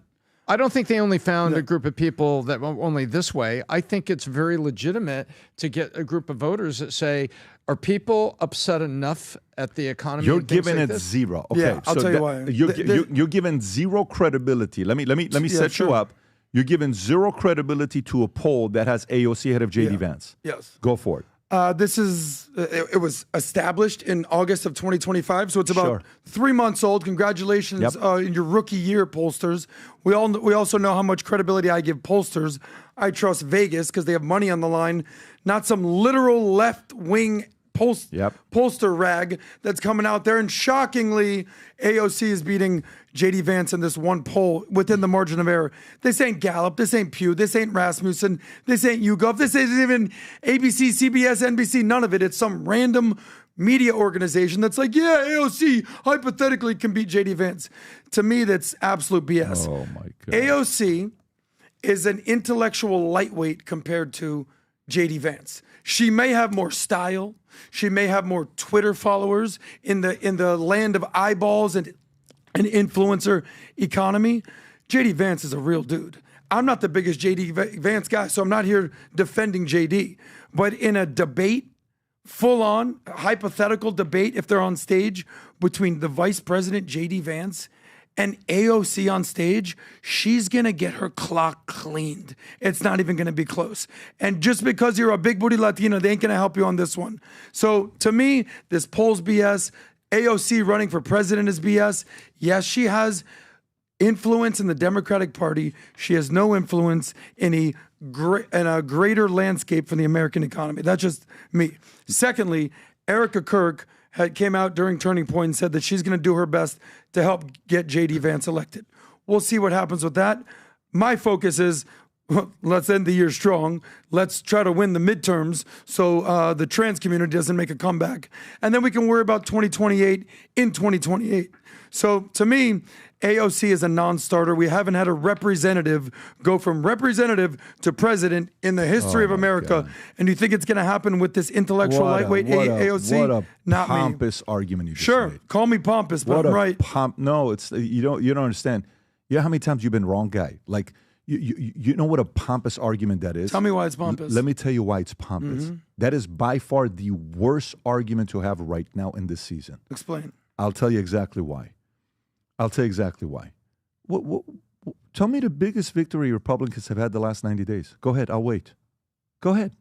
What do you mean the biggest victory? Tell me the biggest Republican victory that they've had in any of the major elections. Any of the elections. Tell me a big victory they've had. No, of course, because the pendulum has swung to what? Back towards the other party, just like it does every single midterm, every single election. On day one, when this guy Mamdani came up, did you think he was going to become the mayor of the city? No, you did not. So don't act like you knew Mamdani was going to win or not. None of us did. No. Everybody was shocked. And guess what happened? He beat Eric Adams, stepped down. In liberal New York City. It does. Oh, okay. That matters. Then Miami. After Suarez, what do you want to do? What argument do you want to go with this? The new. Just because a Democrat gets elected, that doesn't mean they're first time in 27 years. Okay, because it's an affordability conversation. No, but that's the okay. So stay on that. Okay, there's a difference between a Democrat, a progressive, and an Islamist communist in New York City. The problem with this is is the following. Okay, in the world of competition and winning, chips are not handed out. In the world of competition and winning, do you know who loses? An undefeated New England Patriots going up against a freaking Eli Manning, who nobody would have ever thought was going to win, beats the flipping Patriots that two times. The helmet catch. Tyrese. 2 times. The game shouldn't have been 2 that times. close. So what's the point here? That should have been the greatest team ever that for the rest of our careers we talk about undefeated. Okay? Mm-hmm. So the moment, the pompous attitude of the Miami Heat against the Dallas Mavericks making fun of Dirk. He's sick. He's coughing. He whooped your ass single-handedly. The second best player on that team was who? Finley. Dirk beat Miami Heat with Bosh, Wade, and LeBron with a 6-inch vertical leap. He can't even jump. He beat the living crap out of him, won 24 out of 24, I think, free throws, scored 48 points and won the games. Embarrassed those guys. Maybe the worst loss ever. You want to sit here and say less than 1%? If I'm a shot caller in the Republican Party behind the scenes, and I no longer do the podcast, every single day I'm sitting there telling them, you guys better get your asses together. You guys better get your asses together. You guys better get your asses together. Stop being so freaking confident and arrogant. Shit's about to get real. Okay?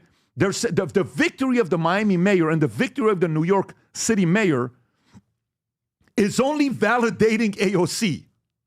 It is only validating AOC's policies. These are baby AOC's winning. If I'm AOC's campaign manager, guess what I'm saying? Look what the hell is going on. You know what America's telling you? They want me. They want AOC.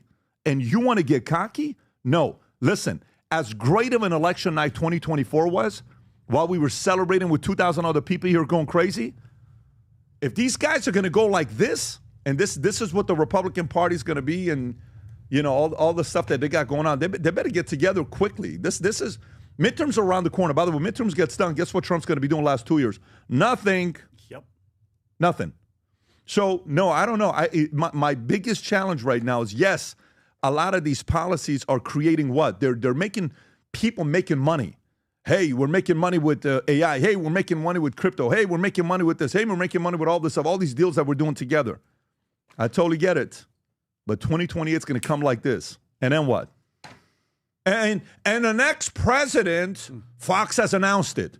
Newsom is the next president of the United States. Fox has announced it. A shocking upset. AOC defeats Vance. To think and underestimate that is exactly why they'll lose. And I hope they don't feel the way you just portrayed it right now. You have the right to have your opinion right now. I hope they don't feel that way.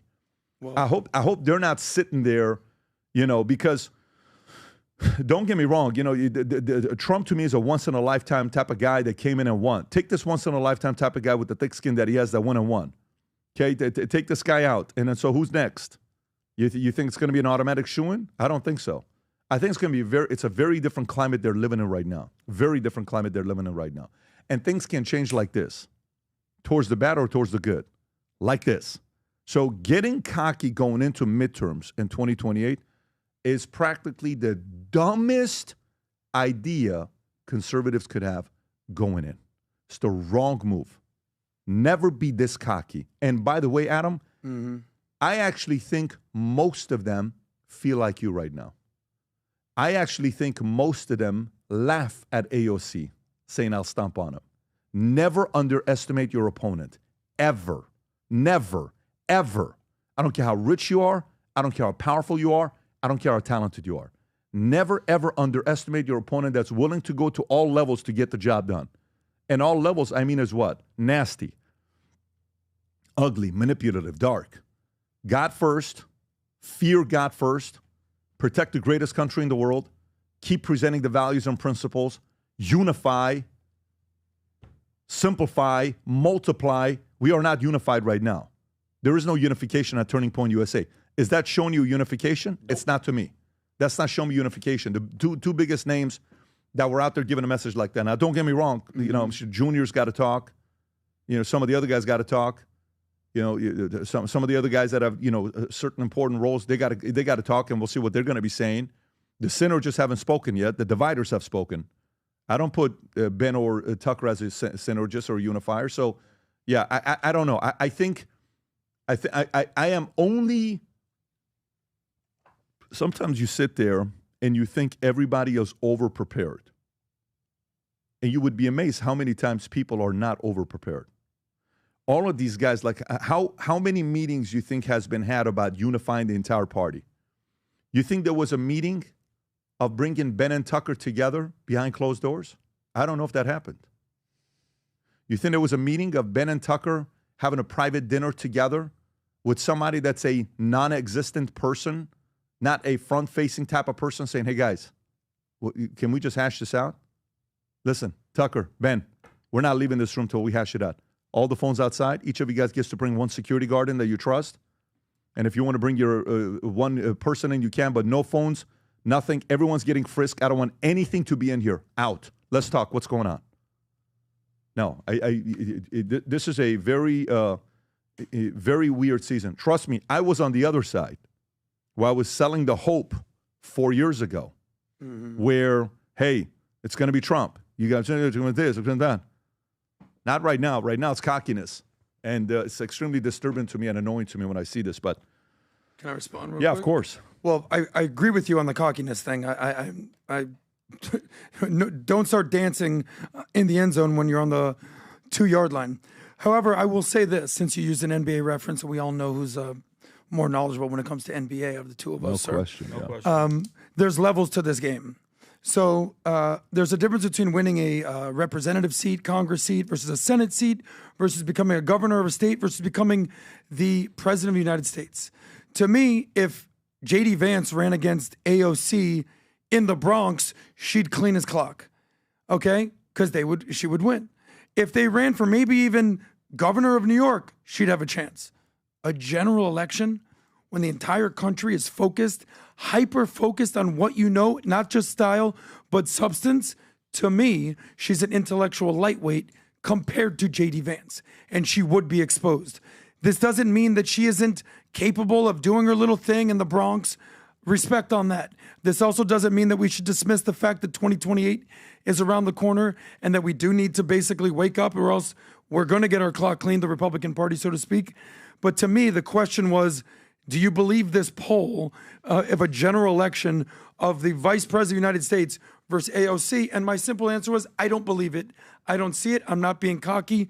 She could win a representative seat in New York, not a general election against JD Vance. That's my opinion. Yeah, and if the other side keeps believing that, that's how great empires fall, buddy.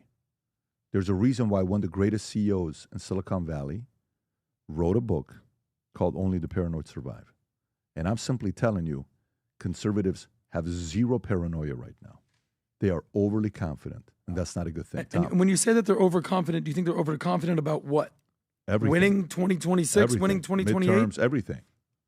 That's not the vibe I'm getting from these people. They should be paranoid. No, they just got their asses handed to them this November. No, they're overly confident. They're overly confident because they're saying comments like, "There's a difference between mayor and New England." Yeah, but that's my opinion. I don't represent the RNC. I don't represent anybody. I represent myself. Overly. Who in the RNC is saying we got this? Overly confident. I don't hear these people. Yeah, overly confident. Tom, let me tell you, these things can change. They are cocky and they are confident. So who's they though? The RNC strategists, look at what they say. Look what people say. They come out and do this. They say a lot of times exactly what you said. Is it historically accurate to say a representative has never made it to the White House? Yes, but it's also historically accurate to say the economy has been the outside of intense wartime, the economy is the single most deciding factor for U.S. elections. You go take a look. Bush Sr. beat nobody. Beat nothing in a suit in 1988. The economy shifted. In 1992, they were cocky. And by the time the summer got there and Ross Perot was getting traction and an unknown named Bill Clinton was up, it was too late. They lost in 92 on strategy in the midst of the economy. And right now, yesterday, University of Michigan has a highly credible consumer sentiment survey. You know where that is right now? All-time low. So we have an economy issue that's in front of us. The University of Michigan Consumer Sentiment Survey just hit an all-time low. Forget polling, forget strategists. Let's go look at things that have credibility and say, do you think that says that maybe you should be thinking about it? Do you think that says you maybe shouldn't be cocky? Do you think that says that all the things that you would never think would happen might happen? Yes. I think they're staring 1992 right in the face. Well, Reagan to Bush Sr. beat Dukakis, beat nobody. And then 92 comes along, the economy burps, and they're cocky about it, and they got out-strategized. Clinton come out of nowhere. Perot fouled the stream with the third candidate numbers, but they weren't ready for it. They weren't ready for it, and they got beat. And I see history getting ready to repeat, and it worries me because I think there's a country that's here that also is hanging in the balance, not just left-right. Well, Tom, respect to you. Why do you think they think that the economy is at an all-time low? Are you blaming Trump for that? Or not you? No, I'm not. But listen, when people go to the ballot box, it's not who they blame; it's how they feel. Sure. And it's the independents in the middle. I don't worry about the hard Trump, foundation. I don't worry about that. I do worry about the independents in the middle. And guess what? Even the charts that Trump showed, you saw how big those blue bars were, and you saw the red bars were changing. The red bars have to get past the blue bar to get things back to what you were able to afford and buy previously. You have to overcome the inflation effect. 31%, remember that number. Since Biden came into office, the U.S. dollar and spending power for the U.S. citizen has gone down 31%. Well, now it's coming up. It's coming up. And all the things that Trump said are true, but that traction's got to come true, and then it'll show up in consumer sentiment, and then they got a shot. You can't be cocky in the face of that. Well, let me just stay on this affordability economy issue for 1 second. Trump's been president for not even a year yet, okay? It's been 11 months. I believe that he's on the right track to turn the economy around to where we want to be. But let's not dismiss the fact that under Joe Biden, they printed how much money? They let how many illegals into the country? The border thing, that lost my vote completely. Supply and demand. There's 10 million plus illegals in the country. Adam, our dollar is being devalued. Which audience do you think you're speaking to? But the point is this. You're talking about consumer sentiment as an all-time low because it's the reverberations of what happened the last 4 years. That's not how this works, though. Tell me how it works. That's not how this works. What percentage of people do you think are watching and know what you just said right now? Most people are not smart. No, not most people are not smart. Most people are not following it. Most people are following. You mean our audience or people in general? No, not our audience. Audience I'm is not talking smarter about than our most. audience follows is smarter than most. Yeah, Yes. But what I'm saying is the average audience is sitting there. The average voter is like, what you explain to them what consumer sentiment is. Yeah. Can you tell me the definition of consumer sentiment? I just checked. Yeah, no. Vinny don't even know how you feel about national I know I'm mood. joking. Where I'm going Well, facts with, don't care about your feelings, Vinny. Where I'm going with this for you is, this has got nothing to do with Trump. Trump's won. Trump did his part. Moving forward, it's not on Trump. This is no longer a Trump thing. Yeah, Trump can play a role on who he picks as the endorsement and stuff like that, yes. Trump has done more for conservatives and Republicans than any other candidate has done the last 20 years. This is not that conversation, okay? We're not having that conversation. It's the next ones. Now what? What are you going to do? Who's the next ones? Who's rising up to take this, carry the flag to the next phase? That's a concern. They best not get cocky. That's all I'm saying. If you get cocky, you're going to get caught. And do you ever like? I had Buster Douglas on my podcast one time.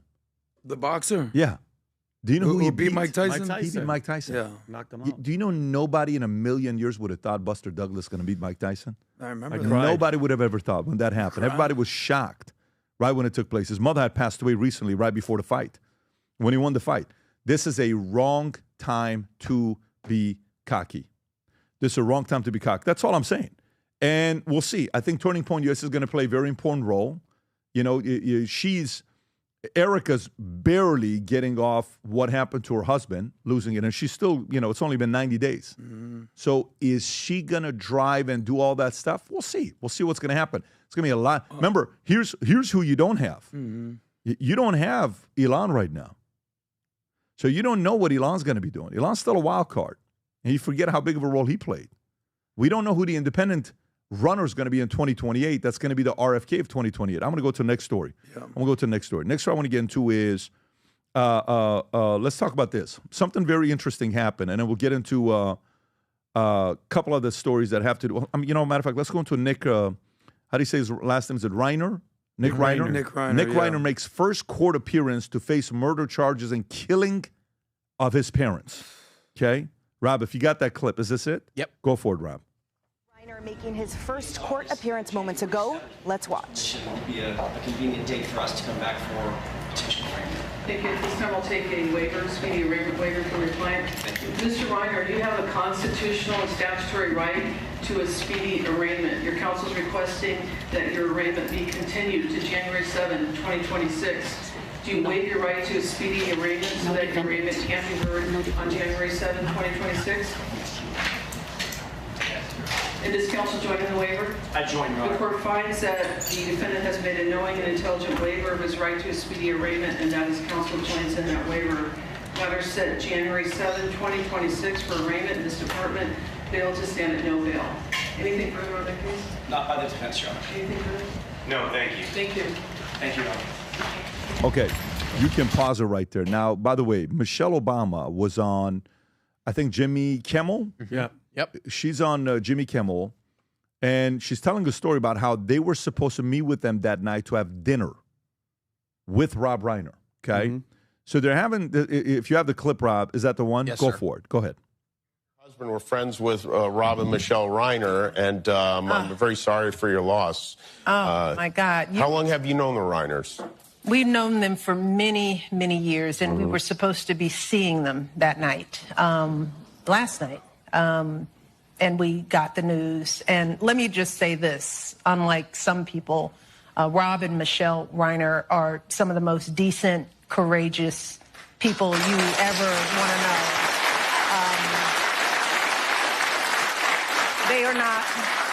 They're not deranged or crazed. What they have always been are passionate people in a time when there's not a lot of courage going on.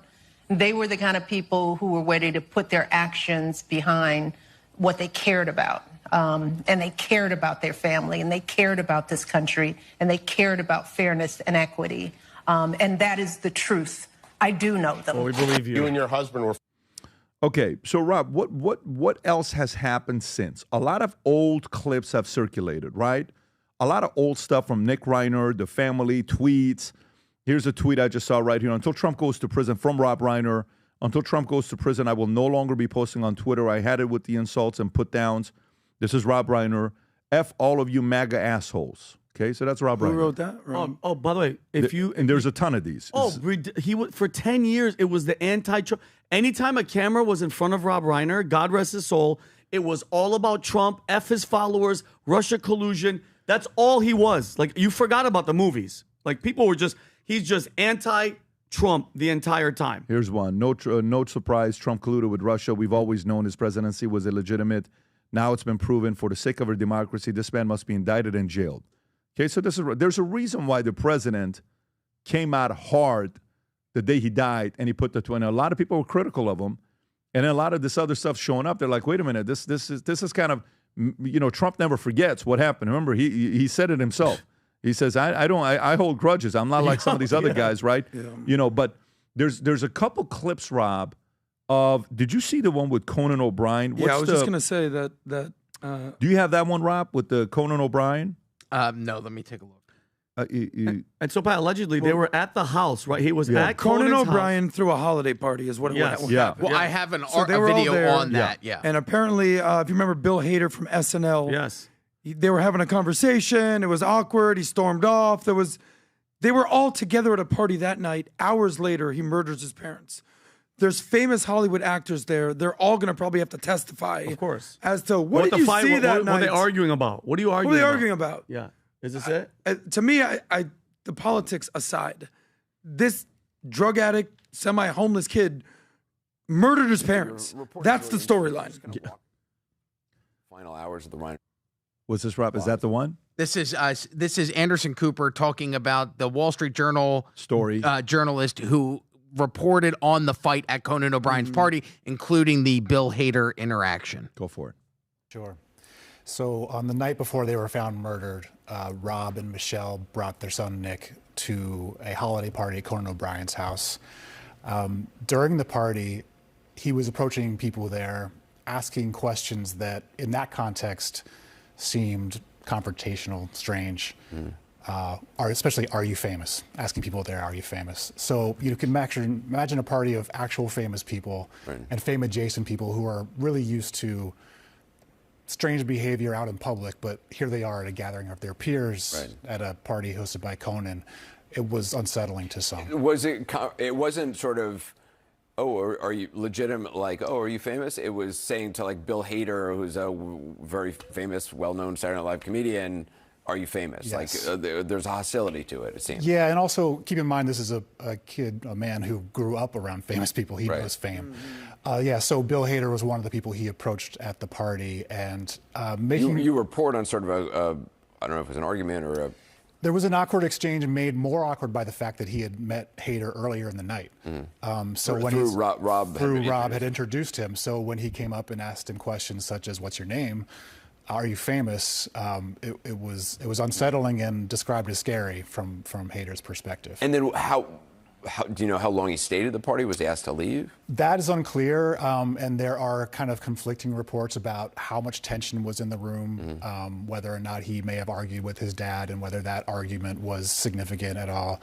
I think what stands is this fact that this is going to be remembered as a very strange prelude to a really horrific turn of events. You've also done a lot of reporting just on his addiction, on his past. Yeah, I mean, the fact that Rob and Michelle have brought their 32-year-old son to this party, I think, is kind of a sign of their ongoing efforts over the years to really stabilize him, to normalize his life that had been rocked many, many times by his addiction. And there had been, there have been a lot of efforts by Rob Reiner over the years. I mean, making that film, Rob Reiner worked as a director on the movie that his son co-wrote, apparently without salary, even in the hopes that that would sort of launch him into a career, I guess. Correct, and to really trying to understand what Nick had gone through as a father. I mean, that's how Rob described it, at least. And what's remarkable is that that whole thing would be private and opaque to us if that movie hadn't happened. Right. They hadn't gone on these press tours talking about their problems with, kind of varying degrees of comfort and discomfort, it seemed like, on both their parts. Yeah, it's fascinating reporting the Wall by Street, the age of 22, he went to rehab 18 times. By the age of 22, he went to rehab 18 times. Wow. Another story that just dropped from TMZ right now says he was diagnosed with schizophrenia, and a meds he was taking made him erratic and dangerous. Okay, erratic and dangerous. And some of the clips you see is just disturbing between the father and the son relationship. Rob, do you have that one clip? You just and I know you've seen quite a few of them. You and I were talking about some of them. Some of them we're not going to play. No, there's a lot of weird stuff out there. On which one is this, Rob? Can you play it? I just want to see which one this is. You don't seem very fiery to me. You seem like you crazy. I get crazy. Oh, yeah. Okay. You don't want to set me off. Yeah. Were you ever worried that that Nick could shine poorly on your career or something like that? No. That never crossed my mind. In my opinion, the reason they're taking, whether it's drugs or alcohol or gambling, whatever they're doing it because there's a pain. There's something inside that's. They don't feel good. They don't feel good about themselves, and they're self-medicating. So to try to understand why it is they're not feeling good. You don't seem... Okay, so and Adam makes a really good point. Automatically, The View, the whole world was like, Trump, and as if it was a surprise, Donald Trump was going to say, like, I got read, like, whatever he said, his condolences, but he said, this guy had Trump derangement syndrome, and he didn't say something like, by the way, again, I didn't agree with it too soon. He didn't say, like, oh, I'm happy he's dead. He just made a point that this guy for 10 years made his life a living hell. Put that aside. Adam makes a great point. The real issue is, and just to add to this, a caveat, Rob Reiner reportedly, this is from Yahoo Entertainment, said that he was petrified of his son Nick and that he could hurt him in his final words at this party. Okay, that's number one. The deeper issue to me is, you could answer this, Rob could, and I asked Rob earlier, and you could, Tom. If you are going to rehab at 14 years old, okay, as a parent, as a father in Hollywood, how does that happen? How are you not in the kid's life enough that a 14-year-old has to go to rehab? That's one question that I was asking, okay? Was there abuse? What was going on? And we're not going to play the clips, but Al Franken and Billy Crystal on a roast said stuff that I don't even want to say on camera. I'm not going to say. You guys can go look at it. It was disgusting. Disgusting. It's disgusting. Understatement, yeah. Understatement, pedophilia type stuff. I don't even want to get into it. We don't know what type of abuse happened. Nobody knows what makes that type of thing happen. I'm going to be very, very interested and curious to see what the defense is going to say and have for Nick, because I'm telling you, schizophrenia aside, he's going to probably reveal a lot of stuff that a lot of abuse, I don't know if it's going to be true or not, but I think a lot's going to come out in the wash, and I'm very curious to see how his siblings are going to respond to potentially some of the abuse that he had. Because it's, to me, I've never heard of a 14-year-old in rehab. This is me personally. My experiences. Tom, as a father, can you explain to me how can something like that happen? Well, there's multiple layers of this onion, as far as I see. First of all, I see just a horrible tragedy. The unthinkable is your own child, commits murder. That's just unthinkable to me, and it's a tragedy. And I'll let Rob's life professionally and things he said just stand for themselves. I don't want to kind of recount that. It's a disgusting tragedy. But I'll tell you this. When we were looking for schools in California, looking for quality schools, we were at a private school. And at the private school, Vinny, you can say, wow, this kid's been in rehab 18 times. But there were kids at that school that were not in rehab, that needed rehab, and celebrity parents didn't want them to be identified publicly because they didn't want the stain, the stain or the shame. That's bad publicity. And they tried to work with things with their kids privately, and yet they were enabling through monetary availability of kids to get their hands on drugs, and they're hanging out with other celebrity kids that had wealth that were able to get their hands on drugs. So I don't think it's that the story. The story can be, how did this guy end up in rehab 18 times since he was 14? There's part of me that says, thank God he was in rehab and they were trying to get somewhere, but obviously it came off the rails, and at 32 years old, he then commits this. But there's another story in Los Angeles, and Pat's been around it, I've been around it, is the celebrities that never took their kids to rehab, but they needed help because they don't want the reflection on their own reputation. Yeah, I don't think that was Rob, though. I think Rob, if he went to rehab that many times, at least he wanted to do something about it. This is a clip, by the way, of him walking around after his parents were found. Watch this. Security camera footage shows Nick Reiner an hour before his arrest. This is after he killed his parents.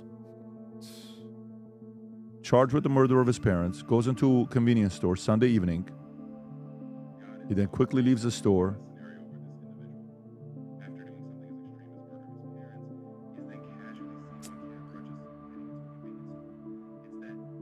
Rob, what audio is that?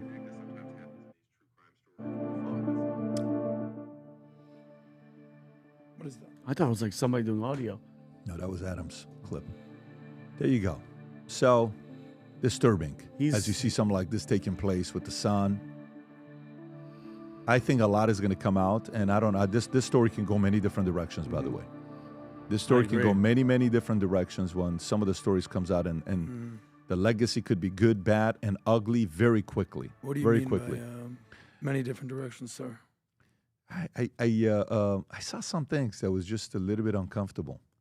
You can come and do a roast and say stuff you want to say about me. You can say roast about a lot of other stuff. Roast about a young son and what you do to him and what happens to him. You don't roast like that. Nope. These are professional roasters saying stuff like that. And he's laughing, and the father's the only just laughing. reason you say something like that is if it's not at 14. Yeah, is if it's a. Anyways, this is a dark story, man. Yeah. It's just a dark story, Adam. Well, look, this to me comes down to the following. This is a story of a father and a parent's love for their son that just went horribly wrong.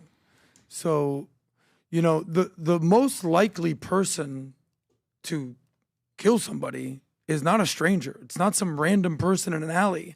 It's someone in your house. Domestic violence, as they say. Like the if you want to go like the in order, it's your boyfriend, girlfriend, spouse, family member, friend, neighbor, and at the very least stranger. So imagine this household of how combustible it would have been, right? So the rage, the emotion that was in there. Listen, I've been very open about this. My father and I had a very, very toxic relationship. Not many people have ever fist fought their parents. My dad and I would fight all the time. I'm talking 10, 12, 15, 18 years old to eventually one of us ended up in jail for domestic violence. So I understand what it's like to live in a crazy household. I wasn't on drugs. I wasn't a drinker. My dad was an actual wild card. And it taught me how to basically deal with situations were very, very uncomfortable. In my opinion, the father and the mother loved their son with all their heart, and they wanted the best for him. And he just could not get out of his own way. You said something very powerful that I remember. I remember a lot of things you said are powerful. You said to your kids, I'll always love you, no matter what you do. I'll always love you, unconditionally. But to say that I'm proud of you, that's something totally different. Am I getting those words right? Mm-hmm. So I think they love their son, but they were so saddened to see what his life is becoming, and they kept clearly trying to give him another second, third, fifth, 20th chance at life, and eventually it cost them their life, and that's the most tragic thing here. Yeah, I'm going to go to this next story, and we have a surprise person that's going to pay a visit, and then we're going to announce who won being on the podcast. But this surprise visit is just like, it's a tough one. Surprise visit? Yeah, you'll see I'm here in a minute. so excited. I have no idea, but I'm excited. All right, so is it Dan Bongino? Hang tight. Netflix partnering with Barstool, removing Pardon My Take video from YouTube. This is an athletic story. So Netflix and Barstool Sports announced a multi-year partnership Wednesday that will bring the video versions of Pardon My Take and 2 other Barstool podcasts to the streaming platform beginning in early 2026. New episodes of Pardon My Take and a Ryan Rosillo show and a hockey podcast, Spitting Chicklets, will only be available on Netflix. Podcast listeners will still be able to get access to the audio episodes on other platforms. This partnership broadens how our members connect with Barstool's leading sports voices and deliver exactly what our members crave: unfiltered commentary, sharp takes, and undeniable humor, said Lauren Smith, Netflix's Vice President of Content Licensing and Programming Strategy. Netflix announced a similar content sharing agreement with Spotify in October. Starting early next year, new video episodes of Bill Simmons' podcast and several other podcasts produced by The Ringer, which Spotify owns, will be available on the Netflix episode as well. Tom, why is this such a big deal? It's a big deal because the Yankees, Dodgers, Red Sox of baseball haven't changed. But guess what? It's changing in media.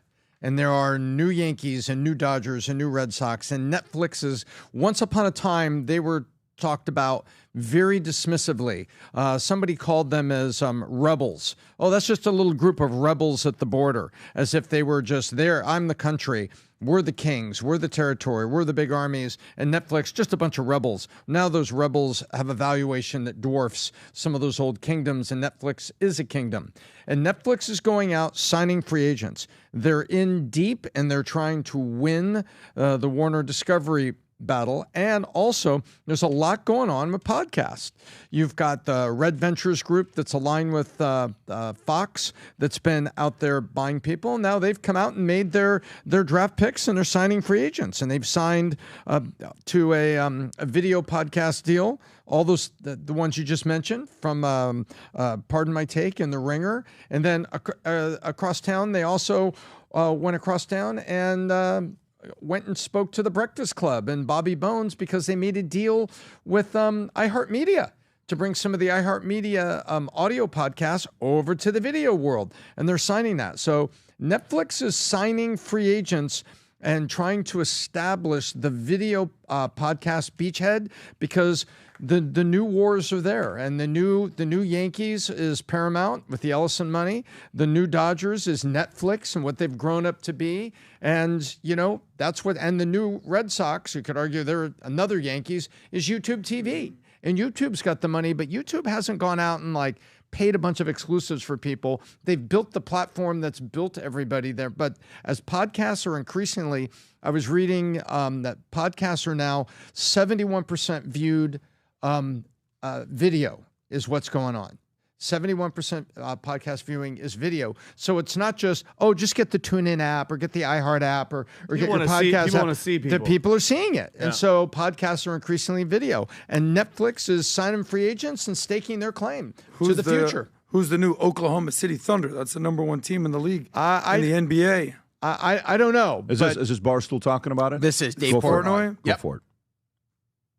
Emergency press conference time. If you haven't heard the news, I'm proud to announce that Barstool has partnered with Netflix for 3 of our top podcasts Exclusive video only on Netflix starting next year. I'm talking, you want to watch video of Part of My Take? Netflix. You want to watch video of Spit and Chicklets? Netflix. I actually spit there. That's just my brain. You want to watch video of the Reiner show? Netflix, Netflix, Netflix. Exclusive video. Audio stay the same. Video where? Netflix, Netflix, Netflix. We're proud to partner with one of the best in breed companies. That's what we do at Barstool. Evolve, rotate, evolve.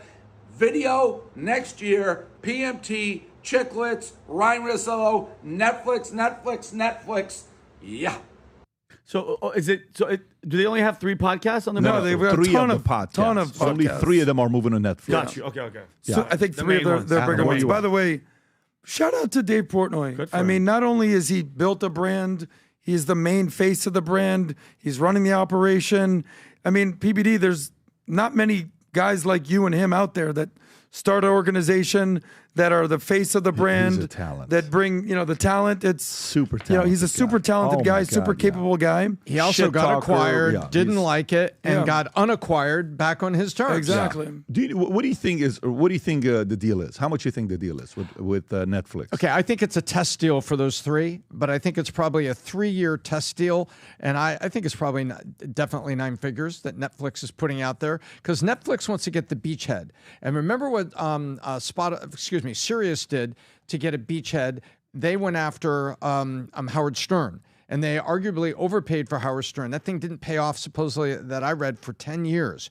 But they went out and paid Howard a lot of money because they needed anchors. And I think Netflix is going out, and it would not surprise me to see that this was a 9-figure deal over the 3 years to get this, because it's what Netflix wants to do with the magnet. And now they've also gone out and they got Breakfast Club and a couple others, as viewership of podcasts is now 70%. The number that I read, 71.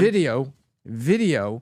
And so it's not the TuneIn app anymore. It's, who are you going to be on? Are you going to be on Rumble? Are you going to be on Netflix? Are you going to be on YouTube? And everybody's using the E word, exclusive. And those people, Tommy, if they don't have Netflix now, they have to subscribe. Yes. You feel me? Yes. Now all Exactly. those people have to pay. How much is it a If month? you 20? wanted Howard Stern, you had to go get Sirius Satellite. XM. So now it's And by the way, okay. the Rob ran the poll. Would you like to see PBD and the team move the podcast to Netflix?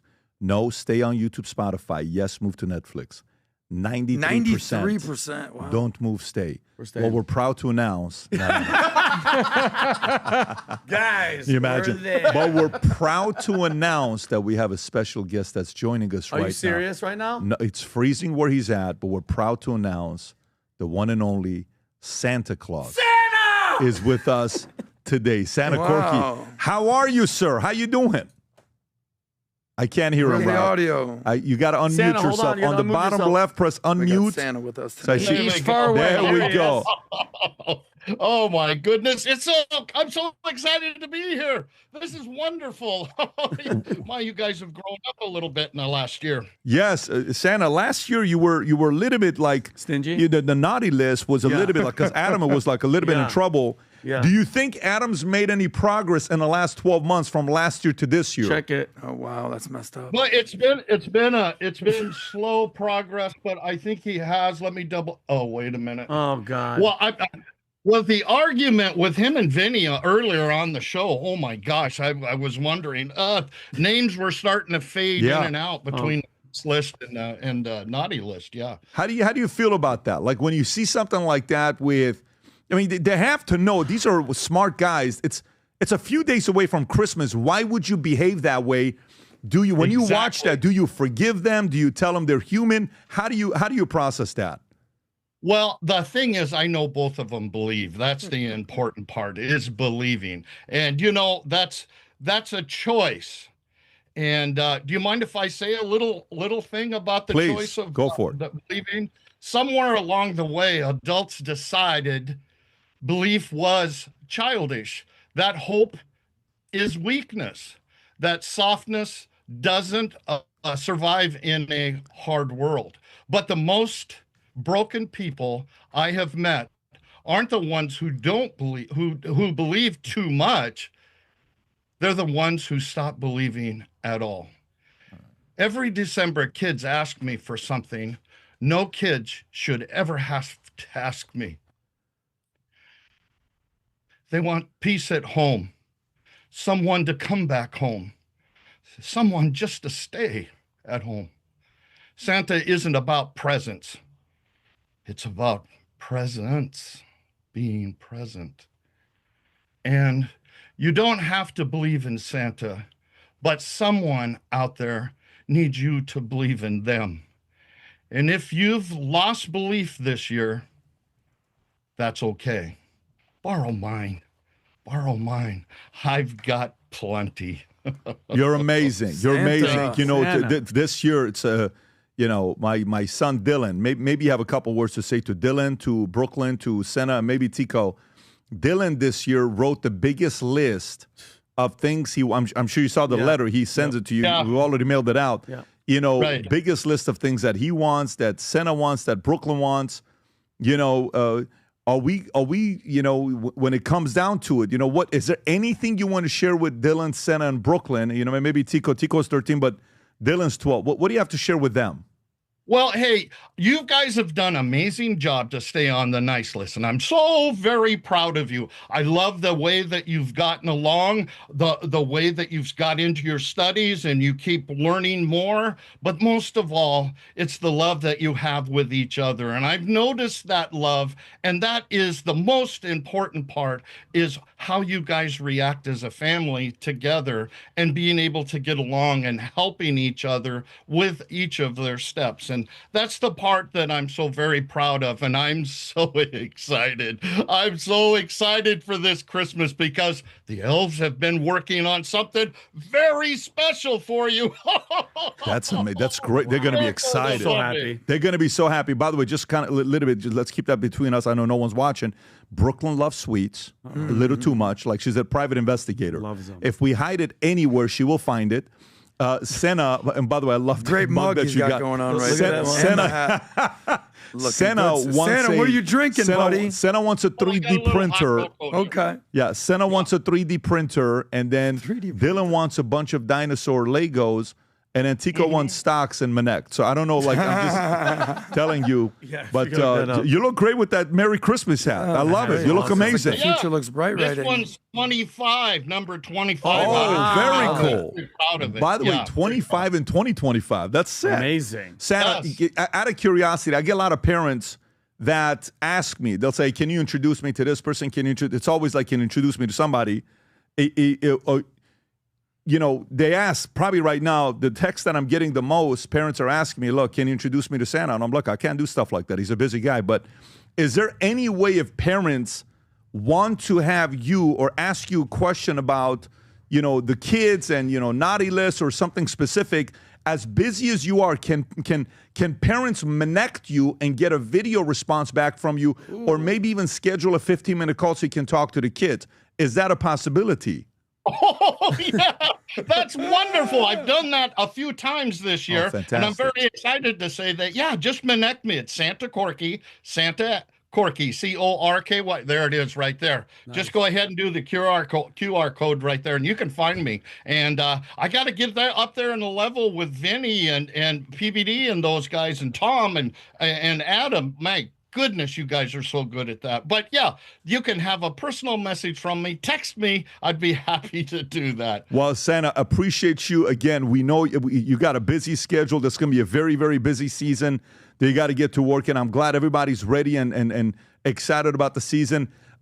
Wink, wink. Hopefully we'll see you next week. You know, when you come through, I'm going to try to stay up to be able to see you. But to everybody Good luck. Yeah, to everybody. Good luck. Yeah, I mean, you're very fast. But to everybody. You've been trying for years. Yeah, I have been. I failed every single year. I failed, but I try to get a glimpse of it. But God willing, this year is the year. But thank you so much for tuning in with us. Folks, if you want to talk to Santa, MINNECT him. We're going to put the MINNECT QR code below as well, Rob, the link below so people can go to it. Santa CORKY, take care. God bless. We love you, Santa. We believe, Santa. Take care. Say hi to Hanukkah Harry for me also, please. Okay. Okay,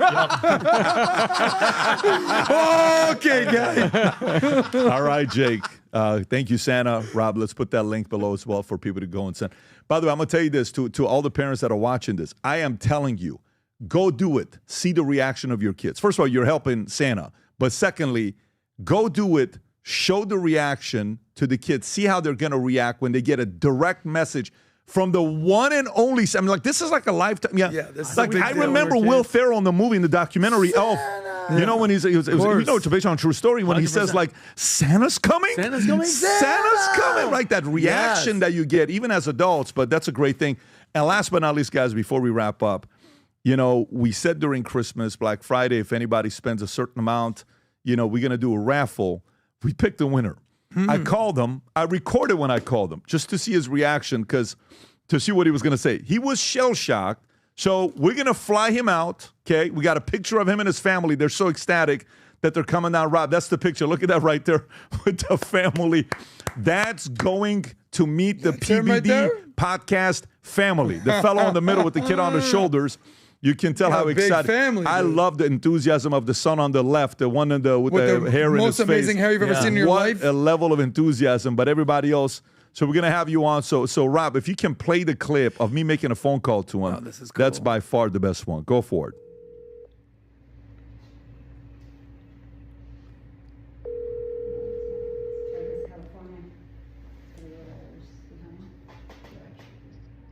Hello?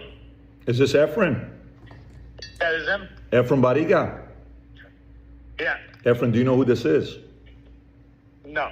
This is the #1 customer service representative at Valuetainment and PBD podcast. Oh, yeah, I know you. No way. So you won. You're coming down to go to dinner and be on the podcast. That's awesome. Yeah, I just... never thought that.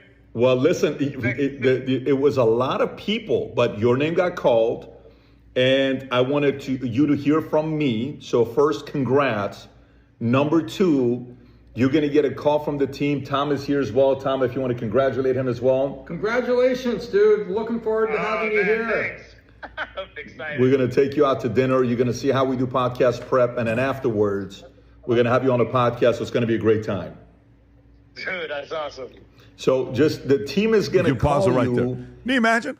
He's going to be sitting here. We're going to be like, what do you think about the economy and the interest rates? Like, I don't know, man. I'm just happy to be here. I'm Right? just It's happy gonna to be be here. cool. Next. So, And his name is what? Efren Bariga. Efren Bariga. Well, what will I be love joining about us. this, He's a real estate professional.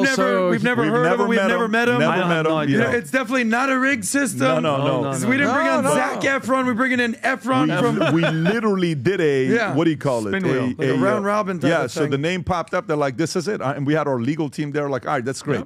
Congratulations to him. We're going to have a good time. We're going to take him Efron, to. just so you understand it, if you're not ready to debate, I'm going to ask you, what's your point? Yeah. Straight to your face, buddy. Well, he told us he works in real estate, so he may hold his own on those Very topics. cool. All right, Very that's cool. We're gonna be excited great. for him. Looking forward to him. All right. But Pat, a shout out to you for just opening us up to our audience. Like anyone could have won. I'm so curious how it's going to turn out, because if it turns out great, we may do many more of these.